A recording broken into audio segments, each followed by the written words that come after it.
늦어졌습니다. 죄송하게 생각드리고요. 일부 저희 내부 저희 학교 보직자분들께서 회의가 좀 아직 안 끝나가지고 지금 당장 참석을 못 하셔가지고 지금 바로 시작하도록 하겠습니다. 그럼 지금부터 안전한 사회를 추구하는 전남 동부 및 경남 서부 의료 포럼을 시작하겠습니다. 안녕하십니까. 저는 오늘 사회를 맡은 순천대학교 의과대학 설립 추진단 행정실장 임성기입니다. 감사합니다. 안 들려? 예, 알겠습니다. 좀 바쁘신 와중에도 오늘 많은 분들이 참석해 주셔서 감사를 드리고요. 오늘 진행 순서는 국민의례, 그 다음에 내빈 소개, 환영사, 기념 촬영, 그 다음에 주제 발표 및 토론과 질의응답 순으로 진행하겠습니다. 먼저 국민의례가 있겠습니다. 모두 일어나서 단상의 국기를 향해 주시기 바랍니다. 국기에 대하여 경례!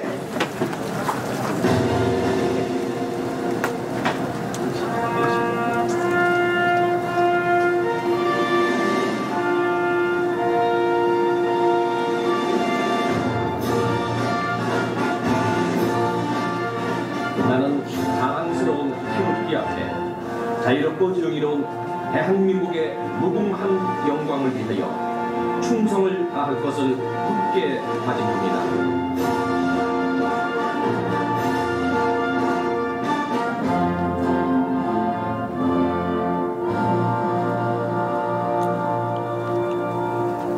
바로 다음은 애국가 제창이 있겠습니다. 음악에 맞추어 1절만 부르도록 하겠습니다.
다음은 순국 선열 및 호국 명령에 대한 묵념이 있겠습니다. 일동 묵념.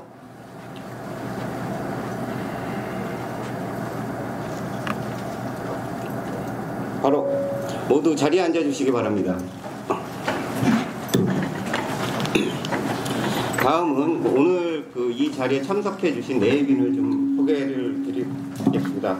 그럼 순천대로 먼저 방문해 주신 지방자치단체 관계자분들을 소개하도록 하겠습니다. 이기정 순천시 청년교육국장님입니다.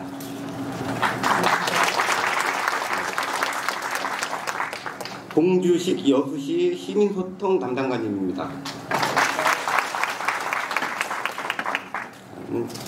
이광재 보성군 보건행정과장입니다. 정현주 남해군 보건행정과장입니다.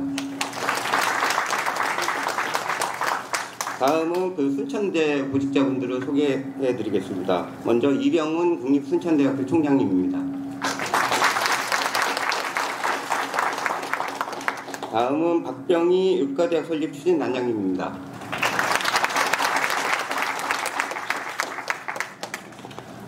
다음 정정조 학생처장님입니다. 강희순 입학처장님입니다. 다음은 송경한 산학협력 단장님입니다.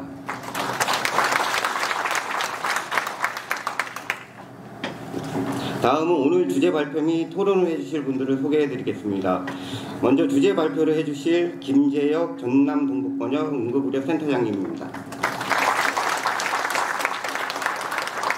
다음은 토론 자장을 맡아서 진행해 주실 성치남 국립순천대 명예교수님입니다. 다음은 함께 토론을 해 주실 이재학 공군 의원님입니다.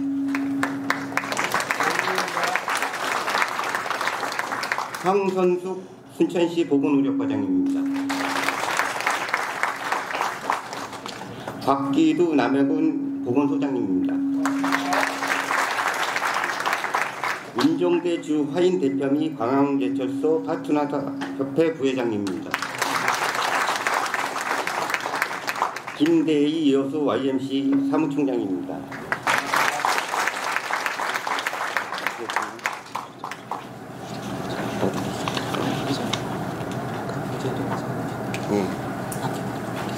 기셨어요? 여기? 죄송합니다. 당초 이재학 의원님께서 오시기로 하셨었는데 유재동 의원님 오셨습니다. 죄송합니다. 다시 한번 양해 말씀드리겠습니다. 다음은 국립순천대 이병훈 총장님의 환영사가 있겠습니다. 총장님을 앞으로 모시겠습니다.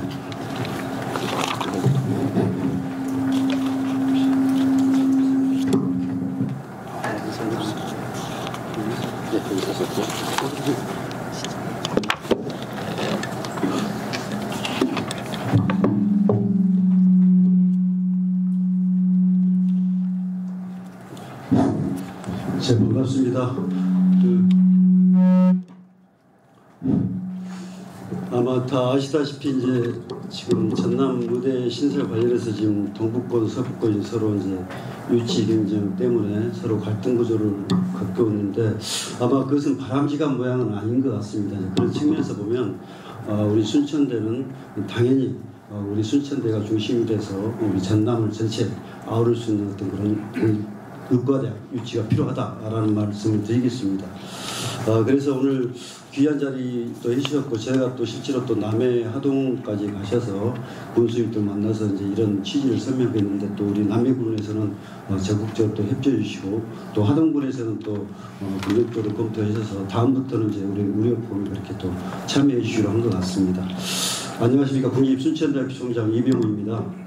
먼저 우리 대학에 어려운 걸음을 해주신 모든 참석자 여러분께 깊은 감사 인사를 드립니다. 오늘의 만남은 어쩌면 우리 국립순천대학교 개교일에 가장 특별한 일일지도 모르겠습니다.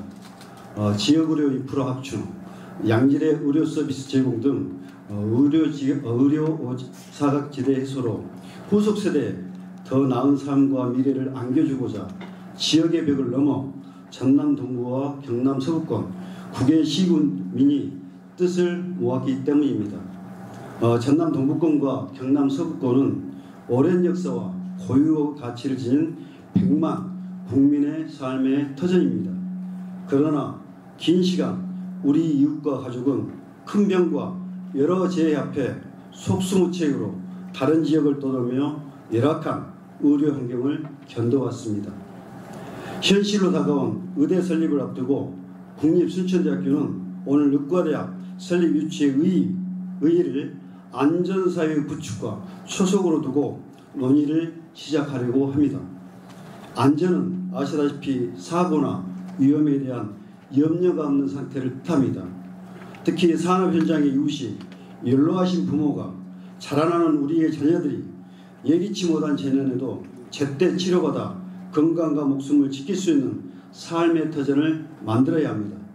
더 나아가 지역 의료에 헌신하고 싶지만 의학교육을 받기 위해 막대한 비용을 지불하며 고향을 떠날 수밖에 없는 지역의 인재들에게 우리 지역에서도 얼마든지 질 높은 교육을 받을 수 있다고 알려줘야 합니다. 또한 양질의 일자리를 찾아 지역을 외면할 수밖에 없는 의료인과 교육자에게도 지방도시에 산다는 이유로 꿈과 고향을 포기할 필요가 없다고 힘주어 말할 수 있어야 합니다. 이제는 우리 지역민도 삶의 질 결정의 기본이 되는 생명권과 건강권을 보장받고 잘 갖춰진 지역 의료 인프라의 수혜자가 되어 안전한 삶을 살아가길 바랍니다. 오늘부터 이어질 릴레이 프로그램은 우리 국립순천대학교가 의과대학 유치에 최적지라는 당위성을 확인하고 영원한 지역민 모두의 안전한 삶과 미래 비전을 구상하는 뜻깊은 시간이 될 것입니다. 이 자리에 참석하신 국외시군 관계자님들은 우리 지역에 의과대학이 필요하다는 믿음으로 목소리를 내고자 이 포럼이 지역사회를 아우르는 협의체로 확대되기를 희망하셨습니다. 이제 시작입니다. 국립의과대학 신설을 위한 희망찬 발걸음 여기 계신 모든 분과 함께 하겠습니다. 오늘 발제를 해주실 김재혁 순천성가락병원 권역센터장 겸 전남 응급의료지원센터장님과 우리 박병희 국립순천대학교 의과대학 설립추진단장님, 그리고 토론에 참여하시는 유재동 공군의회 의장님, 그리고 황선숙 순천시 보건의료과장님, 그리고 곽기두 남해군 보건소장님, 그리고 임종대 관양제철소 파트너사협회 부회장님, 그리고 김대희 유수 YMCA 사무총장님은 모두 오랜 시간 동안 지역에서 활동해 오신 베테랑들이십니다. 오늘 이 자리가 열악한 의료 현실에서도 자신의 자리에서 묵묵히 지역을 지켜온 베테랑들의 손을 얻어서 안전사회 구축과 지역 의료 서비스 개선의 청사진을 그려내는 뜻깊은 시간으로 기억되길 진심으로 기원합니다. 향후 전남 동부권과 경남 서부권의 의료 포럼이 남해안 남중권, 특히 우리 국외시군 발전에 구심점이 될 수 있도록 작은 목소리도 항상 기울이고 경청하겠습니다. 끝으로 국립순천대학교 의과대학 설립을 위해 함께해 주신 모든 분들께 다시 한번 감사하다는 말씀을 드리겠습니다. 감사합니다.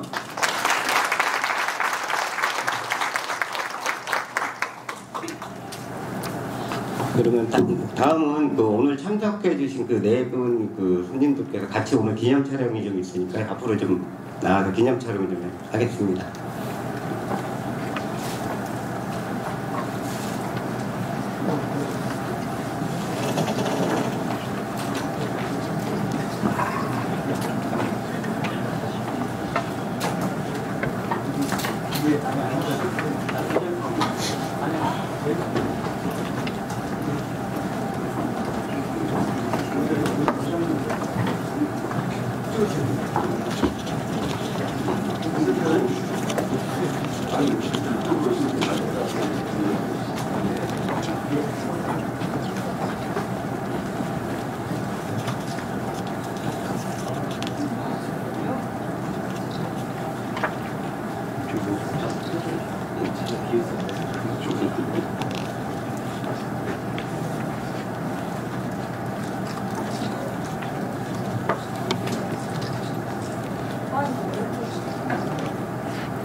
순천대하고 누구야?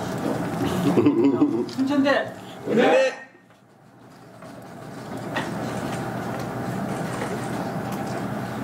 한 번만 더 해주시죠. 순천대! 네!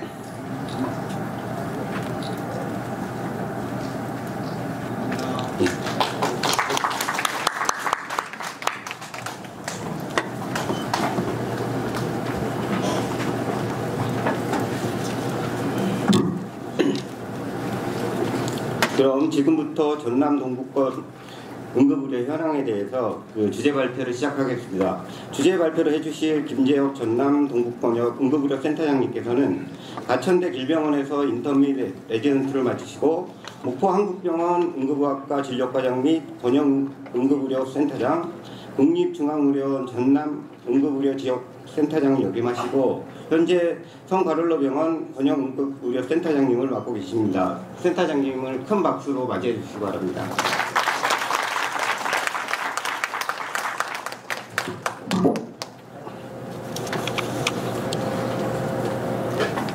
네, 소개 감사드립니다. 저는 지금 현재 성가를로 병원 응급실에서 근무를 하고 있는 임상 의사입니다. 그와 더불어서 국립의료원 산하 전남응급의료지원센터장을 같이 겸임을 하고 있습니다. 오늘 제가 발제할 자료는 저희 연구원 이재현 선생님께서 마련한 자료를 기반으로 해서 제가 좀 각색을 한 내용을 담았고요. 제가 처음에 연락을 받았을 때 전남 응급의료지원센터장 이름으로 연락을 받았기에 오늘 제가 말씀드린 내용은 전남의 동부권과 서부권의 전남의 전반적인 현황과 서부권의 차이점에 대해서 개괄적으로 좀 설명을 드리고자 합니다. 제가 말씀드릴 수준은 첫 번째 전남의 일반적인 현황이고요. 두 번째는 전남대비 전국 응급의료의 현황, 세 번째는 전남 동서부의 응급의료의 현황에 대해서 말씀드리고자 합니다. 자, 앞에 그 일반적인 통계에 대해서는 이미 사실 우리가 잘 알고 있는 내용들이기 때문에 조금 빠르게 진행을 하도록 하겠습니다. 전남은 65세 이상 노인 인구비가 현재 26.1%로 전국에서 가장 높은 상태입니다. 그중에서 보흥군이 특히나 더 심하고요. 보성군도 굉장히 높은 상태입니다. 색깔이 빨간색일수록 그 고령화가 많이 진행되어 있는 그런 지역입니다. 순천과 목포 인근 지역을 제외하고는 상당히 고령화가 많이 진행이 되어 있는 상태이고요. 노령화 지수라고 하는 것은 14세 이하 인구 대비해서 65세 이상 인구인데 이거는 고령화 지수하고도 사실 밀접하게 연관되어 있고요. 이것도 마찬가지로 전남이 전국에서 가장 높은 상태입니다. 연령별 인구 분포 현황을 보시면 전국적인 분포 현황과는 약간 오른쪽으로 피크가 치우쳐 있음을 우리가 알 수 있습니다. 여기서 이제 우리가 고민을 해봐야 될 것이 현재 전남의 가장 많은 인구수를 차지하는 군은 60세에서 65세 정도 사이의 군이 가장 많은 인구를 차지를 하고 있는데요. 우리나라의 그 중환자실 이용 빈도가 가장 많은 나이대의 환자분들은 약 70에서 75세 사이의 환자분들이 제일 많습니다. 그럼 향후 10년 후에는 현재도 사실 중환자실과 응급실이 부족해서 모자라서 치료를 받지 못하는 그런 사례들이 있는데 향후 10년 후에는 더 심각한 상황이 벌어질 수도 있겠다라는 것을 우리가 미리 고민을 해야 될 부분일 것 같습니다. 전남은 현재 전국적으로 인구 감소 지역들이 많이 있는데 인구 감소를 넘어서 인구 소멸 가능성까지 거론되고 있는 지역들이 많이 있죠. 대표적인 것이 지금 현재 고흥군이 해당이 되겠고요. 전남 서부권에서는 신안군 같은 것도 인구 소멸 가능성을 이야기를 하고 있습니다. 응급의료 자원에 대해서 그림을 보시면 왼쪽은 인구 100만 명당 응급의료 기관을 색깔로 표시를 한 겁니다. 색깔이 진할수록 응급의료기관 숫자는 많습니다. 전남은 타 지역에 비해서 응급의료기관은 굉장히 많은 편입니다. 반대로 인력에 대한 것, 제가 이제 쉽게 접할 수 있는 자료로 응급의학 전문의 숫자를 모아봤는데요. 응급의학 전문의뿐만 아니라 순환기내과, 신장시술을 한다든가 수술을 한다든가 고난이도 시술을 담당해야 되는 그런 전문의들은 응급의료기관은 많지만 실제로 정말로 중요한 치료를 해야 되는 그런 의사들의 숫자는 고급 인력의 숫자는 현저하게 다른 지역에 비해서 떨어지고 있는 상태입니다. 응급실의 실시간 병상 가동률입니다. 왼쪽에는 권역응급의료센터고요. 권역응급센터가 응급센터 중에서 가장 그 지역에서 큰 병원이라고 생각하시면 될 것 같고 중환자를 제일 많이 보고 있는 병원이라고 생각하시면 될 것 같습니다. 지역기관은 가장 작은 규모의 응급실이고요. 지역센터는 그 중간 정도에 해당하는 응급실입니다. 왼쪽 편의 그림을 보시면은 빨간색으로 표시되어 있는 데가 과밀화 지수가 가장 높은 지역인데요. 부산과 대구 지역이 과밀화 지수는 가장 높은 것으로 보입니다. 전남은 노란색으로요. 권역센터는 과밀화 지수가 꽤 올라가 있는 상태를 볼 수 있겠고 반대로 지역센터와 지역기관을 보시면 그 지역에서 큰 규모의 병원들은 포화 상태에 있지만 작은 규모의 병원들은 환자가 적어서 어려운 상황이 벌어지고 있는 것을 알 수가 있습니다. 이거는 응급의료 상황판이라고 하는 거를 지난주 딱 일주 전에 오후 1시경, 2시간 정도에 이제 체크를 한 것인데요. 동부와 서부의 각각의 번역센터 응급실 상황입니다. 목포항목병원 같은 경우에 16명 중에 현재 5명이 있었고 성모로병원은 18명 베드 가운데 20명이 있어서 2명이 대기를 하고 있었던 것 같습니다. 이거는 시간대마다 사실 다르고 저도 이제 목포한국병원에서 근무를 했던 경험을 비춰봤을 때 연간 내원 환자 수는 거의 비슷하긴 합니다. 다만 약간의 내원 환자의 패턴이나 환자군이 약간 다른 관계로 이러한 분포를 보였던 것 같습니다. 전남은 1인당 의료비 지출이 전국의 최고입니다. 전국에서 최고로 많은 의료비를 지출하고 있는 지역 중에 하나입니다. 1년간 연간 약 240만 원 정도의 의료비를 1인당 소분을 하고 있고요. 그 다음은 전국이 220만 원 정도를 쓰고 있었습니다. 의료 인프라는 응급의료기관 1개소당 응급실 전담의사, 응급실만 보는 의사가 1.4명으로 전국 4.2명의 절반도 채 되지 않는 그런 수준이었고요. 응급학과 의사 1명당 그 진료를 해야 하는 환자 수는 약 연간 3,000명 정도로 전국 평균 1,700명 비해서 거의 100에 가까운 환자 수를 보고 있었습니다. 간호사 1인당 보는 환자 수도 400명 정도로 전국 평균 350명보다 높은 상태입니다. 결국은 인력이 응급의료 기관은 많지만 인력은 대단히 모자란 상태다라는 것을 우리가 생각을 해볼 수 있겠습니다. 코로나 전후에서 약간의 의료 행태의 변화가 생기고 있는데요. 이전에 우리나라의 연간 응급실 이용자 수가 1,000만 명이 넘었었습니다. 이게 코로나 때 상당히 많이 감소를 한 상태였고요. 전남도 비교적 많이 감소한 약 25% 가까이 감소를 했다가 최근에는 다시 증가를 하고 있는 그런 상황 패턴을 보이고 있습니다. 병상 포화 지수는 현재 대구가 전국에서 가장 높은 편이고요. 반대로 전남은 병상이 남고 있습니다. 이건 굉장히 조금 역설적인 부분인데요. 아까 의료 인력은 모자라고 병상은 남고 이런 부분들을 보이고 있습니다. 비치료 재전원율은 전국에서 가장 높습니다. 이거는 무슨 이야기야 하면 중증 환자인데 어떤 치료를 수술을 해야 되는 상황인데 이 수술을 하지 않고 수술이 안 돼서 다른 병원으로 가야 되는 그런 비율이 전국에서 5.4%로 압도적으로 높은 편입니다. 결국은 아까 서두에 말씀드렸던 수술이나 시술을 담당해야 되는 고급 인력들이 현저하게 모자라다라는 것을 다시 한번 확인할 수 있습니다. 중증 응급환자의 지역 내 수용률은 그래프에 보시면 가운데 뾰족하게 많이 움푹 들어가는 지역이 세종입니다. 이거는 세종 충남대병원이 있기 전과 생기고 나서 큰 차이를 보이고 있고요. 세종 지역을 제외하고 다른 지역 가운데서는 일괄적으로 거의 전남이 가장 낮은 수용률을 보이고 있는 상태입니다. 코로나 전후에서 지역별 1인당 의료비 지출의 변화는 지금 그 환자 수는 줄었지만 1인당 지출에 대한 그런 의료비는 계속해서 증가하고 있습니다. 이런 바이러스 감염이라든가 이런 것들로 인해서 검사량들도 늘어나고 있는 상태이고요. 전남도 마찬가지로 1인당 관 내에서 1인당 의료비 지출이 180만 원에서 200만 원 이상 지금 증가한 상태이고요. 관 외로 지출하는 비율은 더 빠르게 증가하고 있습니다. 이거는 전남의 응급의료기관들이 이전보다 더 역할을 하지 못하고 있지 않나라는 것을 좀 의심을 해볼 수 있을 것 같습니다. 전남의 응급의료 권역은 동부권과 서부권 그리고 중부권 이렇게 세 가지로 나눌 수 있고요. 사실 이제 광주를 제외하고서는 이야기하기가 어려울 것 같습니다. 그래서 중부권은 전남대와 조선대가 담당을 하고 있고요. 서부권은 목포한국병원이 권역응급센터, 동부권은 성가로병원이 그 역할을 맡고 있는 상태입니다.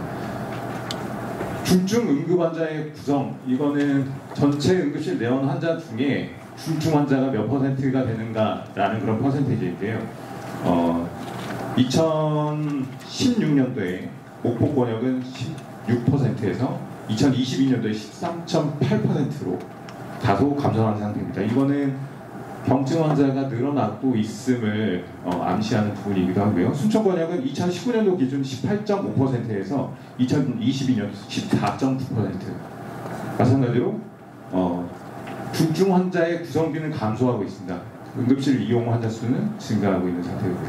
그래서 이런 부분에서 우리가 응급실 이런 중환자 의료에 대한 의료 이용 행태에 대해서도 한 번쯤은 고민을 해볼 필요가 있을 것 같습니다. 중증응급환자의 전원율입니다. 목포는 2019년도 6.1%에서 2022년도 9.4%로 3% 가까이 증가한 상태이고요.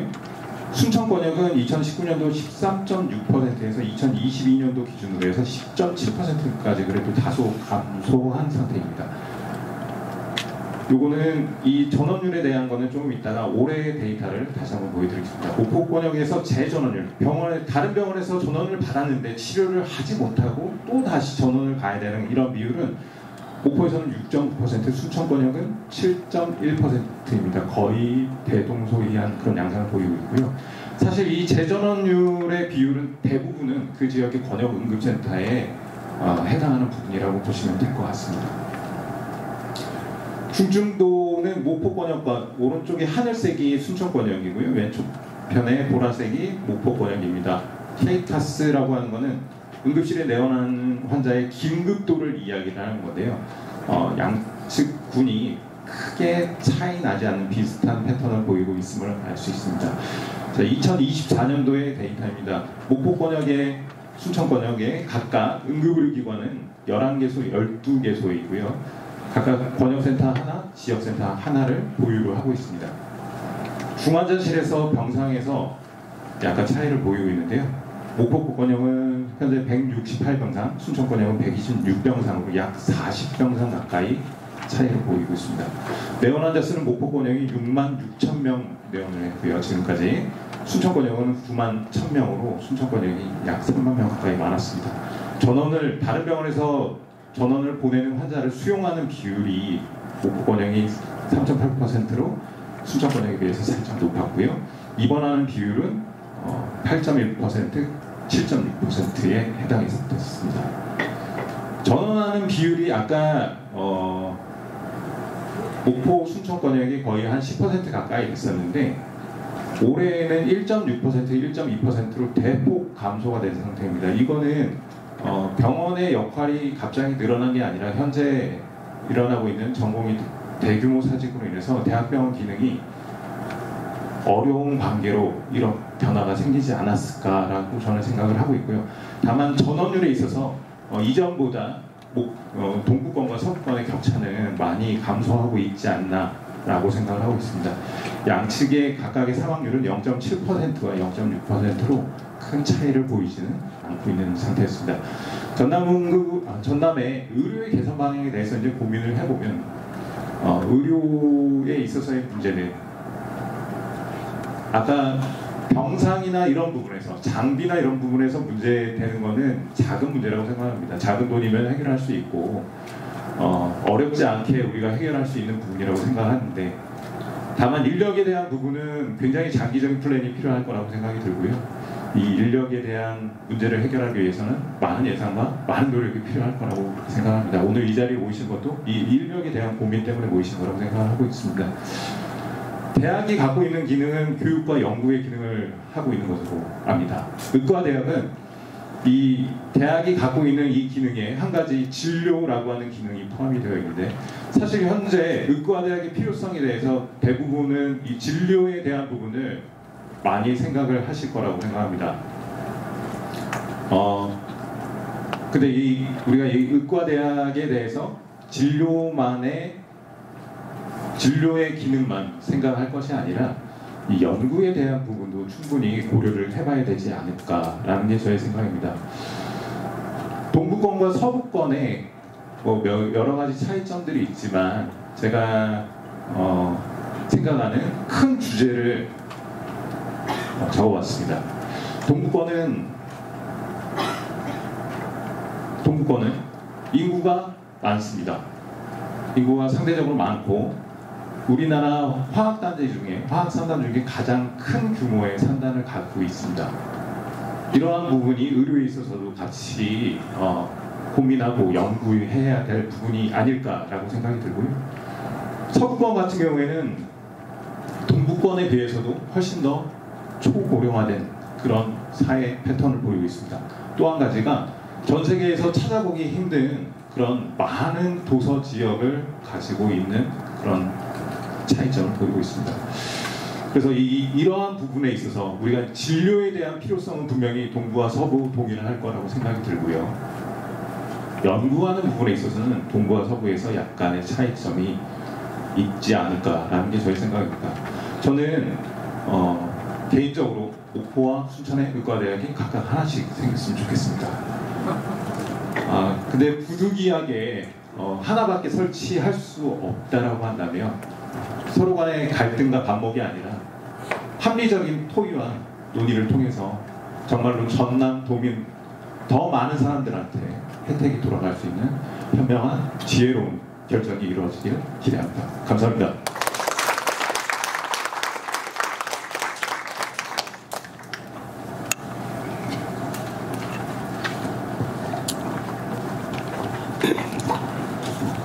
예, 그 센터장님의 그 발표 감사드리고요. 다시 한번 큰 박수로 환영해 주시기 바랍니다.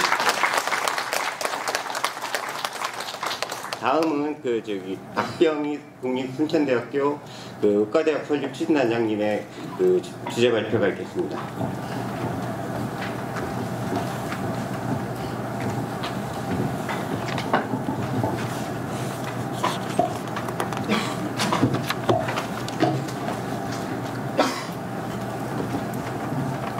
예, 주제 발표를 맡게 된 순천대학교 의과대학 추진 단장입니다. 박병입니다.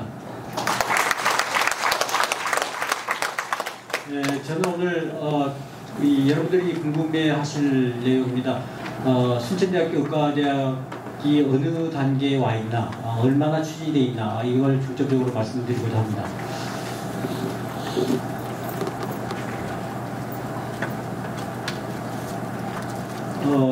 예, 그래서 순천대 의대 설립 추진 경과, 그 다음에 국립순천대 의대여야 하는 이유, 그 다음에 안전한 사회를 추구하는 전남 동부, 경남 서부 의료 포럼 추진, 이 세 가지에 대해서 말씀드리겠습니다. 먼저 순천대학교 의대 설립 추진 경과입니다. 우리 의대 추진단이 이렇게 있고요. 그동안 지난 3월 14일 민생토론회에서 대통령께서 전남의 2개의 국립대 중에서 한 군데로 정해가 보면 의대를 추진해 보겠다, 이런 말씀이 있기까지 순천대는 순천대대로 또 목포대는 목포대대로 이렇게 노력을 해왔고, 특히 작년 여름 정도부터는 전라남도가 앞장서고 두 대학이 같이 하는 그런 형태로 움직여 왔습니다. 그리고 지난 3월에 민생토론회 이후에는 서로 또 순천대는 순천대대로, 목포대는 목포대대로를 따로 노력하고 있는 중입니다. 순천대의 입장은 현재 여러분들도 언론을 통해서 잘 많이 들으셨겠지만, 전라남도의 단일 순천대와 목포대 중에 하나를 정하겠다 하는 단일 대학 선정 방식에 반대하고, 교육부가 의대 신설을 직접 결정해 달라, 공모를 하더라도 교육부가 하는 것이 믿을만 하겠다, 이런 입장을 견지하고 있습니다. 순천대학교의 이런 입장에 대해서 순천대학교 인근의 8개 시군 단체장님들과 의회 의장님들을 면담했고, 이 8개 지역에서 지지를 확보한 상태입니다. 이 8개 지역은 여수, 순천, 광양, 보흥, 보성, 구례, 곡성, 남해이고요. 현재 하동군도 논의 중에 있습니다. 제가 마지막에 설명드릴 안전한 사회를 추구하는 전남 동부, 경남 서부 의료 포럼, 이거는 지금 말씀드린 이 8개 시군과 하동군까지 해서 9개 시군이 우리 지역에 의료 수요가 많아서 의과대학이 정말 필요합니다, 이런 목소리를 공동으로 내줄 그런 포럼을 결성하고자 하는 것입니다.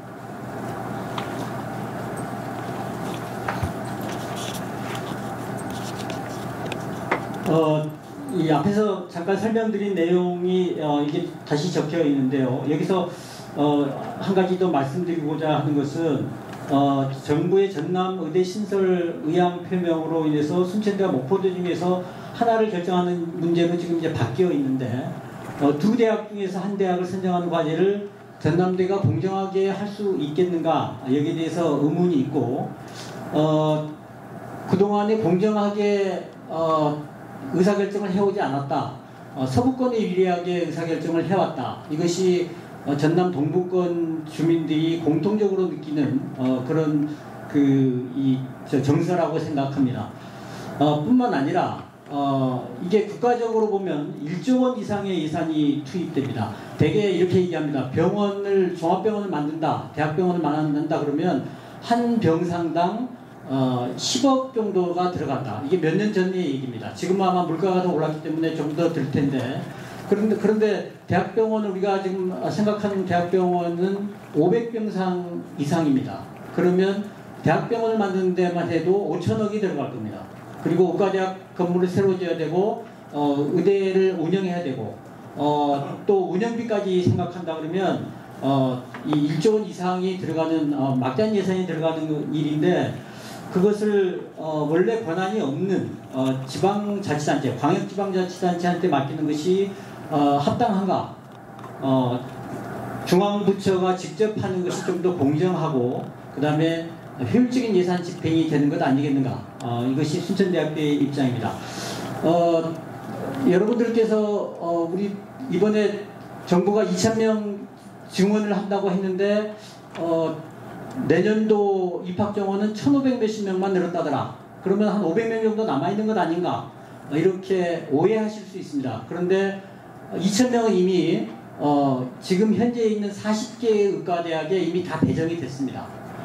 이번에 내년에 좀 이 1,500명만 증원해서 뽑겠다. 이거는 각 대학별로 우리 대학은 200명의 정원이 확정되어 있는데 여건상 내년엔 150명밖에 못 뽑겠습니다. 50명은 다음에 내년에는 안 뽑겠습니다. 이렇게 유예한 것들입니다. 그래서 2,000명은 이미 배정이 다 됐다.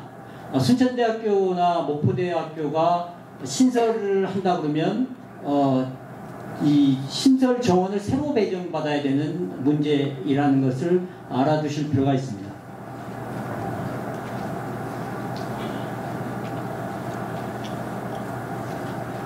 전라남도와 순천대, 목포대가 지난 3월까지 공동으로 일을 추진해온 것은 어떤 근거에서 했느냐 하면 2020년에 전라남도와 순천대, 목포대가 협약을 체결했습니다.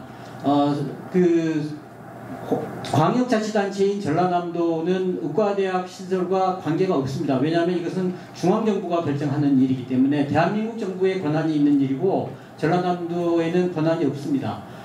그래서 권한이 없는데 권한이 없지만 이 일을 같이 한번 해보자 해가지고 순천대, 목포대와 함께 전라남도가 협약을 맺어서 그때부터 전라남도가 의대 추진 과정에 개입을 하게 됐었습니다. 현재 단계는 그때 공동으로 협약을 맺고 공동 추진할 때 전남의 의과대학을 하나를 만드는 것으로 해보자. 원래는 순천대와 목포대 둘 다 한번 받아보자 이런 입장이었고 그것을 추진하다가 안 되면 각자 독자적으로 교육부에 지원서를 낸다. 이렇게 약속을 했던 일입니다. 그래서 현재 단계에서는 이제 순천대학교는 그동안에 약속했던 것들이 실현이 안 됐으니까 원래 약속대로 각자 순천대와 목포대가 각자 독자적으로 지원을 해야 되는 건 아니겠는가 이렇게 주장하고 있는 상황입니다.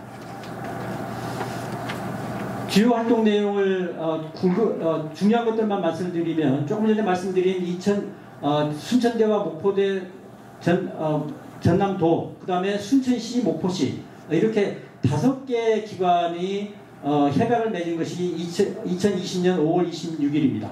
이때부터 전라남도와 순천시 목포시도 의대 추진에 개입하기 시작했습니다. 그래서 주요한 일들을 보면 작년 6월 7일 날 전남도 순천대 목포대가 국립의대 설립에 있어서 공동 협력하자 하고 다시 한 번 더 결의를 가졌고요. 그 다음에 2024년 1월 15일 날 캐나다의 노슨대학이라는 의과대학을 방문했습니다. 캐나다의 노슨대학은 한 1000km 떨어진 두 개의 캠퍼스를 하나의 의과대학으로 운영하는 케이스였고, 순천대와 목포대가 상당히 거리가 떨어져 있는데 1000km 떨어진 데도 하고 있으니까 여기도 가서 보고 순천대와 목포대 공동으로 운영하겠다고 한번 해보자, 이런 취지에서 가서 그 전라남도 지사님, 그 다음에 목포대 총장, 그리고 순천대학교 총장님을 대신해서 제가 이 당분에서 공동의대 방안을 한번 들여다보고 왔었습니다. 24년 3월 14일 날 윤 대통령께서 전남의대 신설을 고려해보겠다, 이런 말씀을 하신 바 있습니다.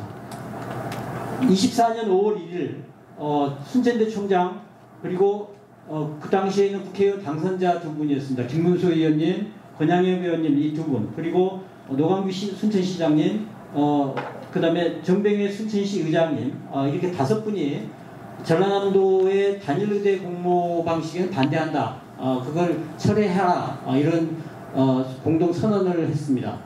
그래서 교육부로 공을 넘기면 교육부가 선정하면 좀 더 우리가 공정하다고 기대할 수 있겠다, 이런 말씀을 드린 바 있습니다.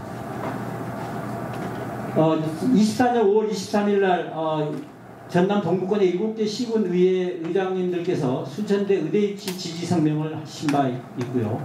6월 5일 날은 여순천 광양 국회의원 이 4분이 국회에서 공동기자회견을 해서 국립부대로 순천대에 국립부대가 생겨야 된다, 이걸 촉구하신 바가 있습니다.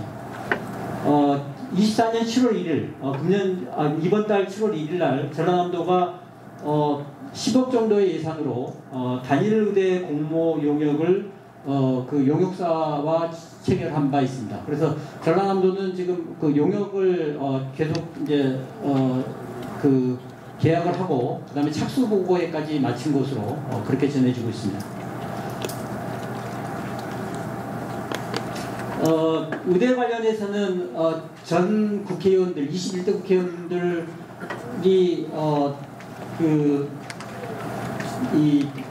우리 동부권에서는 3분, 서동영, 소병철, 김혜재, 이 3분이 이 의안을 발의하셨고, 목포권에서는 김원희 의원께서 이 의대 설치에 관한 의안을 발의한 바 있습니다. 회기 바꾸면서 21대 국회가 끝나면서 다 폐기됐고요. 22대 국회에 들어서 목포 쪽에 김원희 의원께서 의대 설치 법안을 제안을 하셨고, 김문수 의원께서 순천대학교 관련 의대 설립 법안을 발의해 놓은 상태입니다. 자, 다음은 왜 순천대 의대여야 하는가 하는 내용입니다. 간략하게 먼저 말씀드리면 인구가 많다. 그 다음에 그럼에도 불구하고 의료 인프라는 빈약하다.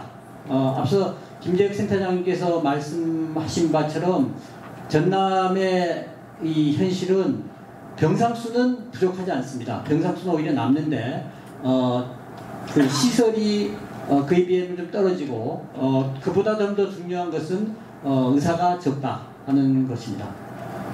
그래서 빈약한 의료 인프라를 둘 수 있고, 그 다음에 이 지역은 화학과 철강, 우리나라의 주요 기관 산업이 자리 잡고 있는 중요한 산업지대다 하는 내용입니다.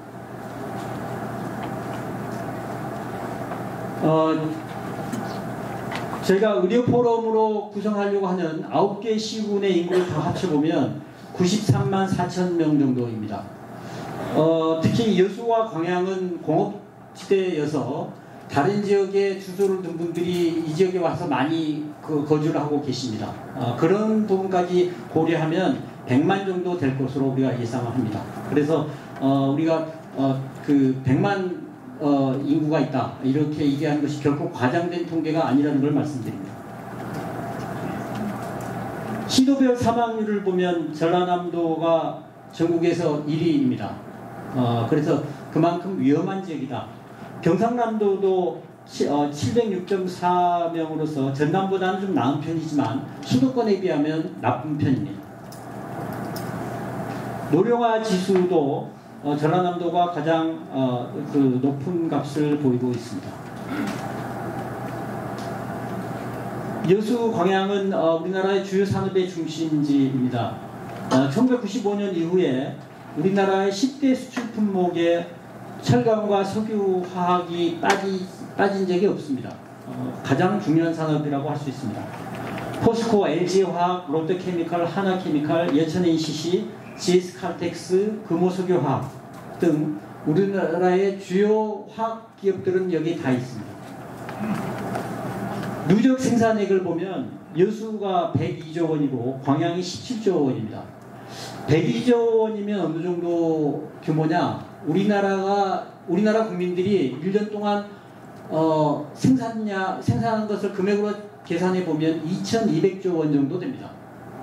그러니까 102조는 굉장히 큰 금액임을 우리가 알 수 있습니다. 특히 여수와 광양은 전남 GDP의 60% 이상을 생산하고 있고요. 1인당 GRDP도 굉장히 높습니다. 우리나라 전체 평균이 4,300만 원, 지금 아마 금년으로 아마 4,400만 원 정도 될 겁니다. 우리가 흔히 1인당 소득 이런 개념입니다. 그런데 여수는 1인당 9,300만 원 정도로 생산합니다.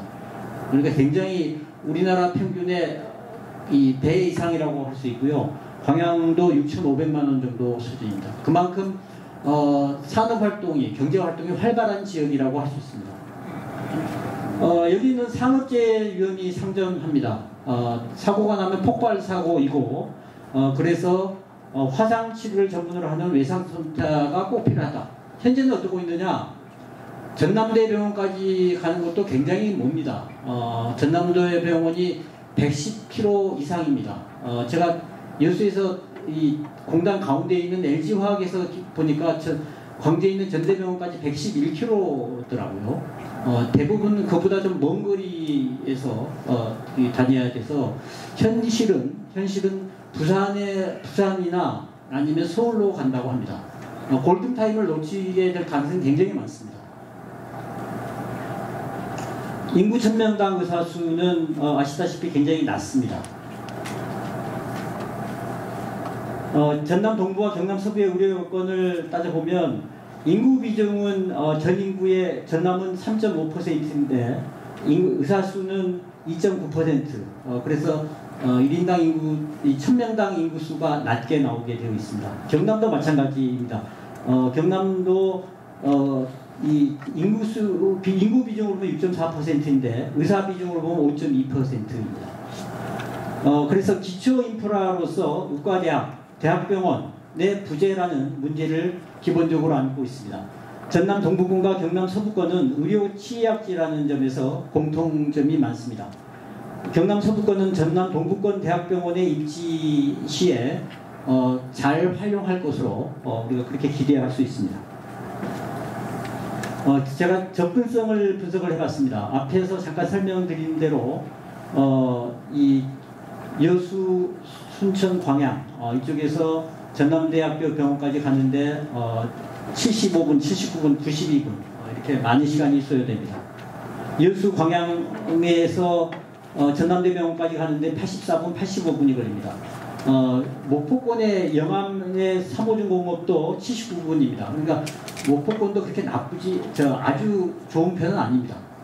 우리 동부권이 좀 더 나쁘고 서부권도 역시 나쁩니다. 우리나라의 주요 산업단지들을 제가 비교를 해봤습니다. 현대제철, 당진제철소를 보니까 가장 가까운 대학병원까지 거리가 52km, 53km쯤 됩니다. 우리보다 훨씬 더 나은 거죠. 그래서 이런 것들을 볼 때 특히 전남이 그 중에서도 동부가 가장 여건이 나쁘다는 걸 우리가 알 수 있습니다. 다음은 경남 서부권에서 접근성입니다. 하동군청을 기준으로 보면 경상대학교 병원까지 43.8km이고요. 하동군청에서 순천대학교, 우리가 대학병원을 지금 어디다 지을지 확정이 안 돼 있기 때문에 순천대학교를 기준으로 해봤더니 44.6km입니다. 그래서 순천대가 조금 더 멀습니다. 그런데 통행 시간으로 보면 49분, 45분으로 순천대학교에 병원을 둔다면 하동군청에서도 순천대 오는 것이 경상대에 가는 것보다 더 낫다, 이렇게 얘기할 수 있습니다. 남해군청은 시간으로 보면 순천대학교가 61분 걸리고요, 경상대병원은 60분 걸립니다. 1분 정도밖에 차이가 안 납니다. 해저터널을 거치는 경우를 제가 계산해 봤더니 80분 걸립니다. 그런데 여기에는 해저터널이 건설된 이후에 이 정비된 인프라를 반영이 안 돼 있어서 아마 해저터널을 만들고 나면 도로를 확장하고 하면 훨씬 더 짧아질 것으로 기대할 수 있습니다. 예, 해저터널은 이렇게 뚫립니다. 그래서 여기 보시면 남해군과 여수시를 지금 연결하는 터널을 착공을 했고요. 이 터널을 통하면 10분 만에 건너오게 되어 있습니다. 그래서 이 터널이 뚫리고 나면 훨씬 접근성이 좋아질 것이다, 이렇게 기대할 수 있습니다. 자, 다음은 약간 민감한 주제인데요. 전남도의 공모에 왜 참여하지 않느냐, 몇 가지 이 내용들이 있습니다. 법적 효력이 없다. 전라남도도 지난번에 그 용역의 착수 보고회 때 그 용역사가 이거는 추천이라서 법적인 구속력을 갖지는 않는다. 따라서 이 전남도가 하는 공모에 참여하지 않는다 하더라도 나중에 교육부의 공모에 참여하는 데는 제한이 없다, 이렇게 밝힌 바 있습니다. 만약에 법적 효력이 있다고 하더라도 전남도 의사결정에 대해서는 조금 믿기 어렵다. 우리가 전남도청의 입지라든지 그동안에 전라남도가 공식적으로 해온 입지 결정에 있어서는 우리가 뭐가 어쨌든 구체적으로 어떤 얘기할 수는 없겠지만 전반적으로 믿기 어렵다. 우리가 그렇게 생각하고 있습니다. 최근에 21년도 전라남도가 2억 정도의 예산을 들여서 21년에 의대 관련 그 용역을 시행한 바 있습니다. 이것을 그동안 공개하지 않고 있다가 최근에 이제 공개를 했는데요.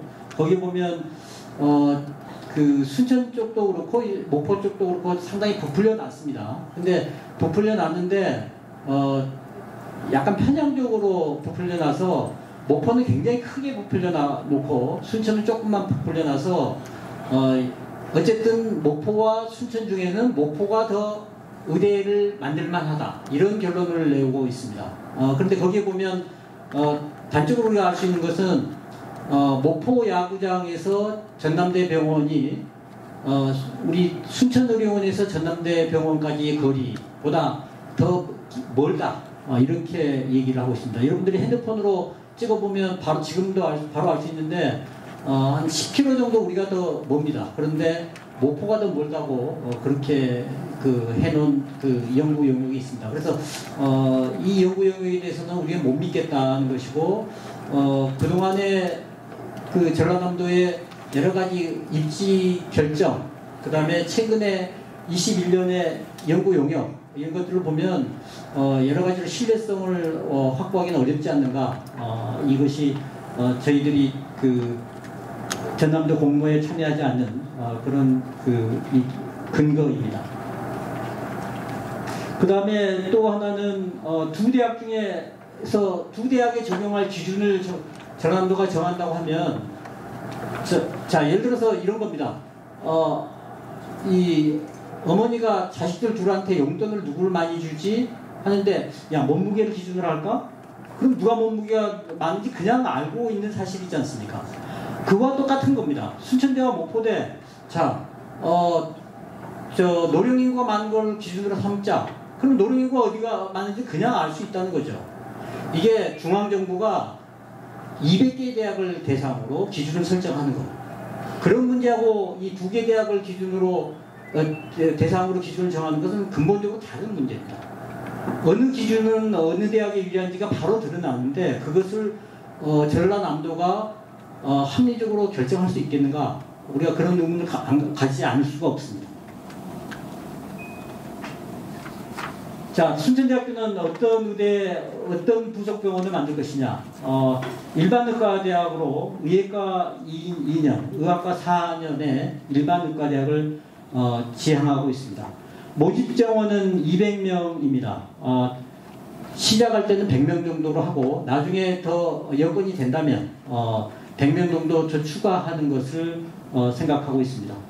교원은 초기에 200명으로 시작해서 이것도 모집 정원이 늘어나면 정원도 늘어나는 이거는 그런데 이 정부 예산과 관련된 문제라서 쉽지 않겠지만 이 교원 수도 이 정도는 돼야 될 것으로 생각합니다. 정원을 100명 정도는 둬야 된다고 생각하는 것은 그래야지 규모의 경제를 이룰 수 있을 것으로 보기 때문에 그렇습니다.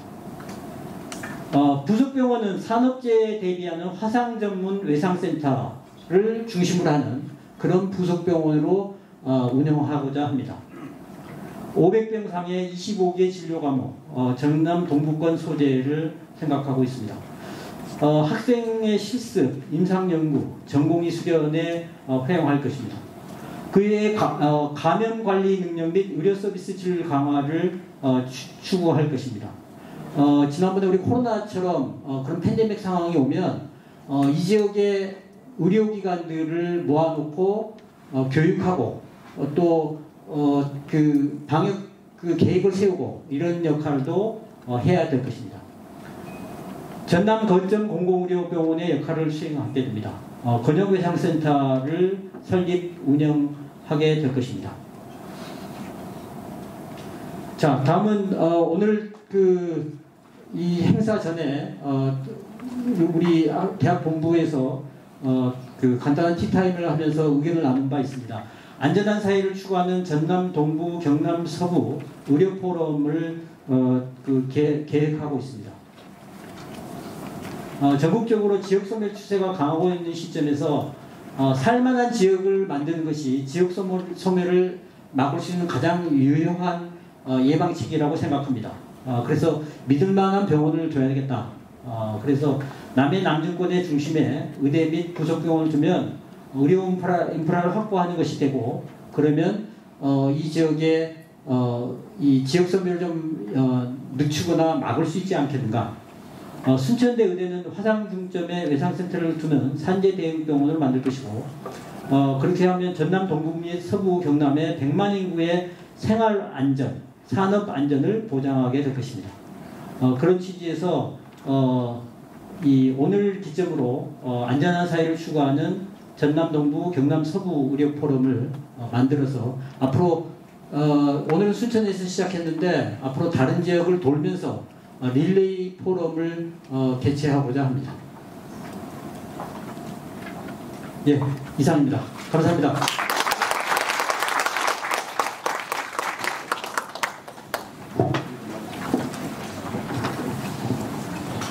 예, 단장님의 발표 감사드리고요. 다시 한번 큰 박수 부탁드리겠습니다.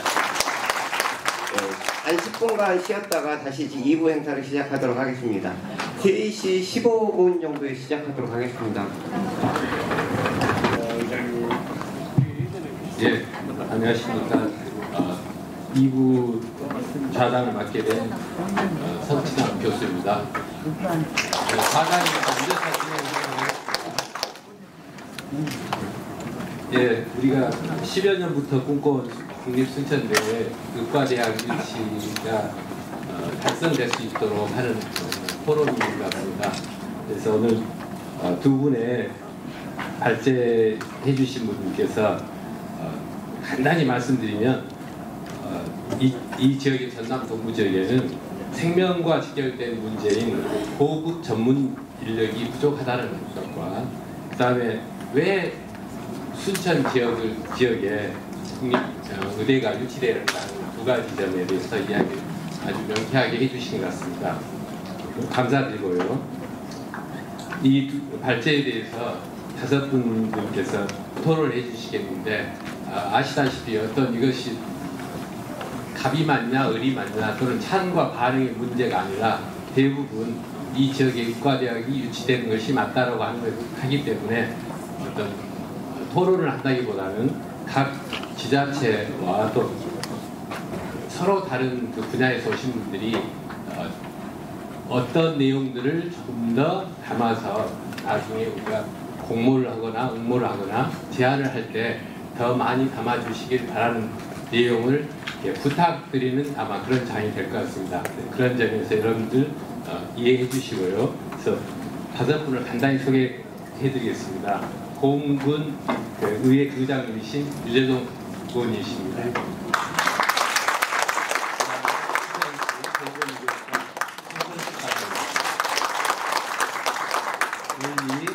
남해군에서 오신 보건소의 곽기두 소장입니다.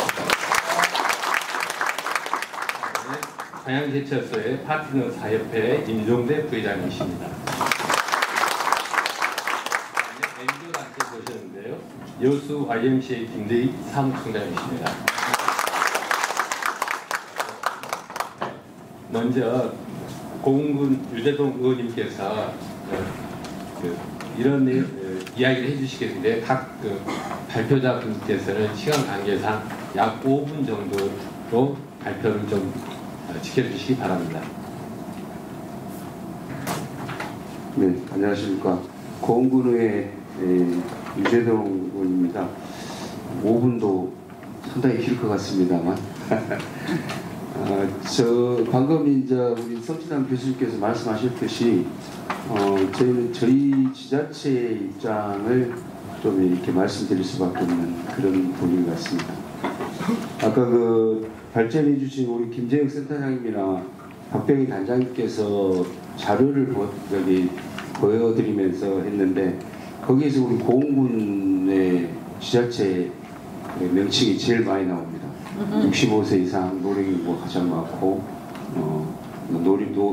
노인 인구가 많다는 어떤 이런 부분이고, 그다음에 또 지방 소멸의 위기를 도처하고 있다는 그런 지자체로 이렇게 나오고 있습니다. 그렇듯이 결국은 의료에 대한 부분도 상당히 취약점을 가지고 있죠. 노령인구 저희 고흥군이 6만 1,000명의 인구입니다.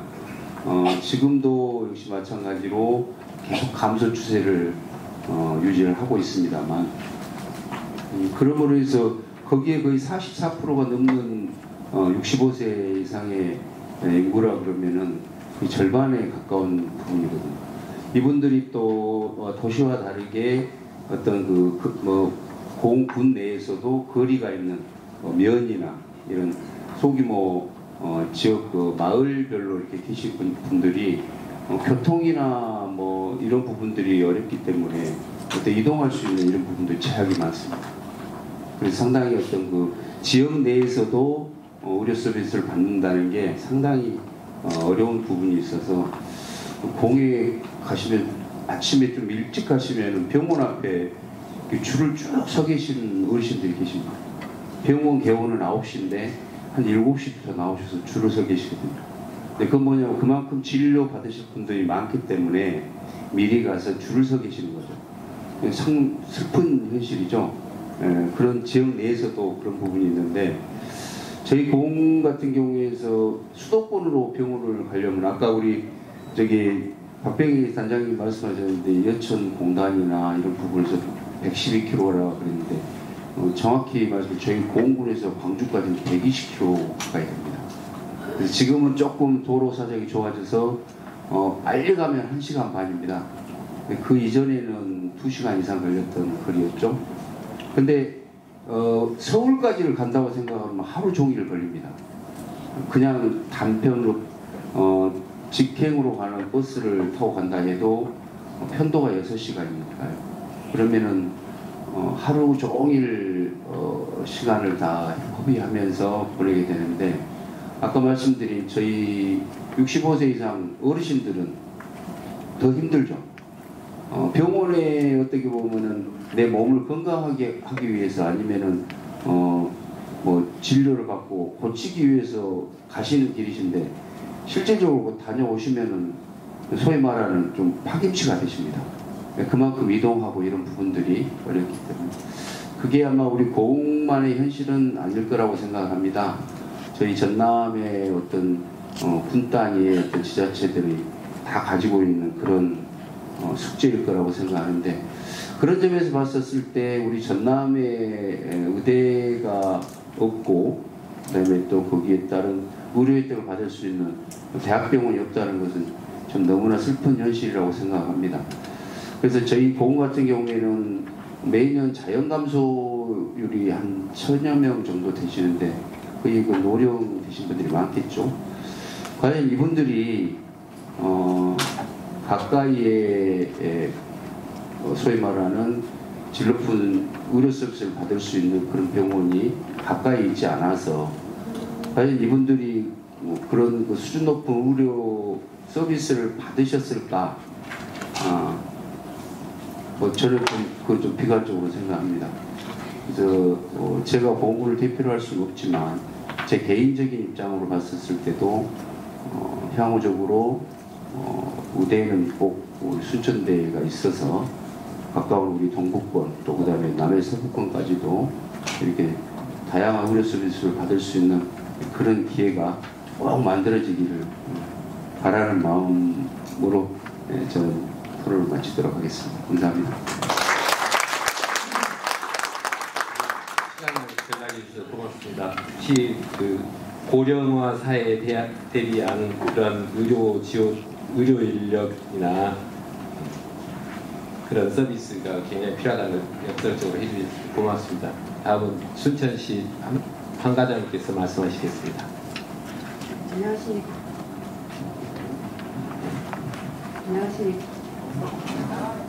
안녕하십니까. 순천시 보건소 황선숙입니다. 공무원 입장에서 진솔하게 말씀을 드려야 하는 안녕하십니까. 순천시 보건소 보건의료과장 황선숙입니다. 솔직히 이제 공무원 입장에서 진솔하게 말씀을 드려야 하는데 이것을 준비하면서 약간의 좀 불편함도 있었습니다. 근데 오늘 이제 발제하신 분들 보고를 듣고 정말 의과대학 설립하고 대학병원이 설립하는 근본적인 이유에 이런 서화를 거는 게 도대체 무슨 이유 때문일까 좀 고민을 해봤습니다. 이것은 저희들이 이제 생명과 직결되기도 하고요. 동부와 서부권이 사실 생활권이 너무 다릅니다. 이런 입장에서 그 각자의 주장을 하다 보니 서로 한치도 물러날 수 없는 이런 부분에 대치점이 있는 것 같습니다. 지역 간에 지금 현재 의료 격차는 상당히 크고요. 요즘 최근에 의사 집단행동 여파로 필수 의료 공백은 더욱 좀 심각해지고 있습니다. 그리고 지역민은 풍전등화처럼 생명과 안전을 위협받고 불안 속에서 살아가고 있는 것이 현실입니다. 제가 이제 응급으로 진료권 의료 실태를 사실은 좀 조사를 했었는데요. 아까 김재혁 센터장님께서 말씀을 많이 해주셔서 이거는 좀 빼고요. 그러면 왜 병상이 부족할까? 그 중증 응급 환자 전원율이 왜 상승할 수밖에 없을까는 우리 성관료병원을 보면 단적으로 볼 수 있습니다. 배후 진료, 후속 진료가 없기 때문에 그렇습니다. 외상이나 일반 심내혈관이나 뭐 이런 질환이 왔을 때 특히나 소아 환자가 왔을 때 받지 못하고 전원을 시킬 수밖에 없는 이유는 배후 진료가 없기 때문에 어쩔 수 없이 이렇게 전원을 시키고 있거든요. 이런 부분이 정말로 그 골든타임을 지켜야 되는 그런 환자 입장에서는 생명을 살릴 수 없는 그런 우리가 살기 힘든 곳에 놓여 있기 때문에 이렇게 의대 설치가 간절하다고 생각합니다. 저희들 2023년 보건복지부에서 발표한 제2차 심내혈관 질환 관리 종합계획에 따르면 그 심내혈관 질환을 24개 의료 이용 권역으로 도출하였습니다. 구체적으로 보면은 전남에는 광주권하고 전남 순천권 2개로 분류되어 있습니다. 이게 단순히 매번 행정기관 간에 서로 다툼을 하다 보니 이거는 진료권으로 묶어야 되겠다 싶어서 심내혈관 질환센터를 2개로 권역을 나눴고요. 광주 권역에는 전라북도 순천군 이렇게 비롯해서 있고요. 전남권에는 나주시 담양군, 화순군, 장흥군 뿐만이 아니라 목포, 무안, 신안, 영암이 다 그 광주 권역으로 편성이 되어 있습니다. 그리고 순천 권역에가 순천시, 여수시, 광양시, 구례시, 고흥군이 있습니다. 이것은 단순히 우리가 지역별로 차이를 나눠서 보는 게 아니라 진료 권역으로 어디를 가면 진료를 쉽게 볼 수 있겠다라고 나눠진 거거든요. 그래서 실질적으로 순천 전남 동부권의 의료가 다시 인프라는 굉장히 중요하다고 생각되고요. 의료는 1년이나 2년 내에 해결할 수 있는 사안이 아니어서 이렇게 가만히 놔두다 보면 급속도로 붕괴되기 마련입니다. 최근에 대학병원에서 발표한 자료입니다. 이거는 국내 대학병원이 8개 대학병원에서 2026년부터 2029년까지 수도권의 10개 병원 6,600병상의 대학병원 분원을 설립하겠다고 선언을 했습니다. 그러면 수도권에 6,600병상 분원이 설립되면 어떻게 되느냐. 의료 인력은 수도권으로 블랙홀처럼 빠져나갈 것입니다. 그럼 지역의 의료위기는 더욱더 앞당겨질 것은 자명한 사실인데요. 이 6,600병상 분원이 완료되면 지금 한 해 의사 배출 인원이 3,058명입니다. 이번에 늘어나는 인원 포함하면 4,567명이 되겠지만 이 인원조차도 앞으로 10년 후에나 나올 인원입니다. 그러면 한 해 인원 의사 인력이 3,000명, 그 다음에 분원이 생길 때 간호사 인력에 8,000명이 투입이 돼야 된다고 하는데 3,000명이라 하면 1년에 3,058명이 배출되다 보니까 전 의사가 수도권으로 가야 되고 간호 인력의 3분의 1이 수도권으로 가게 되는 상황입니다. 그러면 지역의 의료는 더욱더 붕괴될 것이라고 생각하고요. 정부 방침대로 의대 증원을 늘려서 의사 인력이 늘어난다 해도 지역에서 남아서 일할 인력, 그냥 인력이라고 말하면 안 됩니다. 순천에도 의사 인력은 상당히 많습니다. 다른 시군에 비해서 그닥 적다라고 할 수가 없는데 다만 필수 의료를 담당하는 2차급 병원 이상의 의사들, 이런 것들이 너무 부족합니다. 그래서 이번에 그 정부 방침이 아쉬운 게 의대 정원을 늘리기만 했지 법적으로 제도적으로 마련하지 않았다는 이런 부분이 굉장히 아쉽고요. 이렇게 하다 보면 의대 정원은 그래 정원이라는 그 프레임에 갇혀서 명분이 좀 무색해지지 않을까 그런 생각이 좀 듭니다. 2025년도 지역인재 선발 의무대학 지역 인재 전형 비율이 한 59.7%. 그럼 일반 국민들은 지역 인재 전형 비율이 59.7%니까 이 사람들이 다 배출되면 지역에서 일하겠다. 천만의 말씀입니다. 전혀 아닙니다. 여기 대학병원에 수련을 받더라도 본인이 원하는 수도권은 또 갑니다. 수도권에서 수련을 받는 경우는 더욱 말할 것도 없습니다. 그래서 이런 부분에 문제점이 있고요. 현재 장기화되고 있는 그 의사 집단행동과 관련해서 미래의 필수 의료를 수행할 당사자인 의대생들이 혹시 집단 휴학으로 인해서 대규모 유급 사태가 발생하게 되면 수도권이나 지역이나 다 같이 의료 공백은 어쩔 수 없이 맞물려 있고요. 전공의 사직 처리를 지금 거의 받고 7,700명의 또 하반기 수련병원에 모집을 하겠다고 했는데 글쎄요, 전공의들이 얼마나 돌아올지 그것은 낙관적이지 않는 상황이어서 좀 어려운 상황이고요. 또 그 전공의들조차도 지역별 제한 기준이 이번에 해제되었습니다. 그나마저도 해제되어서 지방의 전공의들이 사직 후에 빅5 병원, 서울로 대형 병원으로 찾아가서 다시 수련을 하겠다. 그래도 말릴 수가 없는 상황입니다. 사실은 알고 보면 굉장히 심각한 상황이고요. 이런 상황이 더 장기화되면 지방의 그 전문의 또한 수도권으로 이탈하게 될 수도 있습니다. 그래서 지방의 의료기관은 존폐이익에 내몰릴 수 있다. 그런 생각이 들고요. 어제 제가 언론 뉴스를 한번 봤더니 그 탄탄했던 충남 순천향대병원하고 당국대병원 권역응급의료센터에 전공의가 사직하다 보니 전문의들이 메우고 있었습니다. 메우고 있다 보니 이제 피로가 누적돼서 쓰러지기도 하고 입원하기도 하고 병가를 내다 보니 이제 응급의료센터가 마비가 돼서 기존에 뭐 내과, 예과 그런 의사선생님들이 채우는 그런 방안도 검토를 하고 있더라고요. 근데 사실은 얼마 전에 김재욱 센터장님도 응급실에 계속 치료하다가 쓰러지셨습니다. 그 정도로 응급실이 지금 상황이 굉장히 안 좋은 상황이고요. 그 지역 의료 붕괴 원인이 그 절대적으로 의사가 부족해서가 아니라 필수 의료기관과 인력 부재다. 이건 어떻게 해결할 것인가? 우리 공공의료에서, 정부에서, 지방정부에서 책임질 일이라고 생각합니다. 우리 시에서 작년부터 올 3월까지 공공보건의료 마스터플랜 연구 용역을 추진했습니다. 그 상황을 보면 순천권 병원에 인구 1000명당 병상수가 사실은 아까 김재혁 센터님도 병원이 많다 그랬잖아요. 실질적으로 지역병원은 상당히 공급 과잉입니다. 그 적정 병원 수가 1.87병상인데 순천권이 4.67병상입니다. 완전 공급 과잉입니다. 그것은 요양병원과 일반 30병상 이상, 그러니까 중증이나 응급 환자를 치료할 수 없는 일반 병상이 많은 상태고요. 2차 병과 3차 병원은 2차 병원이 그 적정 병상 수가 1.74병상인데요. 순천이 1.04 부족한 상태고요. 3차 병원이 1.92병상이 있어야 되는데 순천은 없습니다. 굉장히 공급이 부족해서 이렇게 환자들에게 양질의 치료 서비스를 보장하고 직접 수준을 유지하려면 상종이 필요하다. 상급 종합병원이 필요하다는 그런 결론입니다. 그래서 그 연구 영역에 보면 기능적으로 급성기 2차 병원을 키우고 2차 병원을 3차 병원급화해라.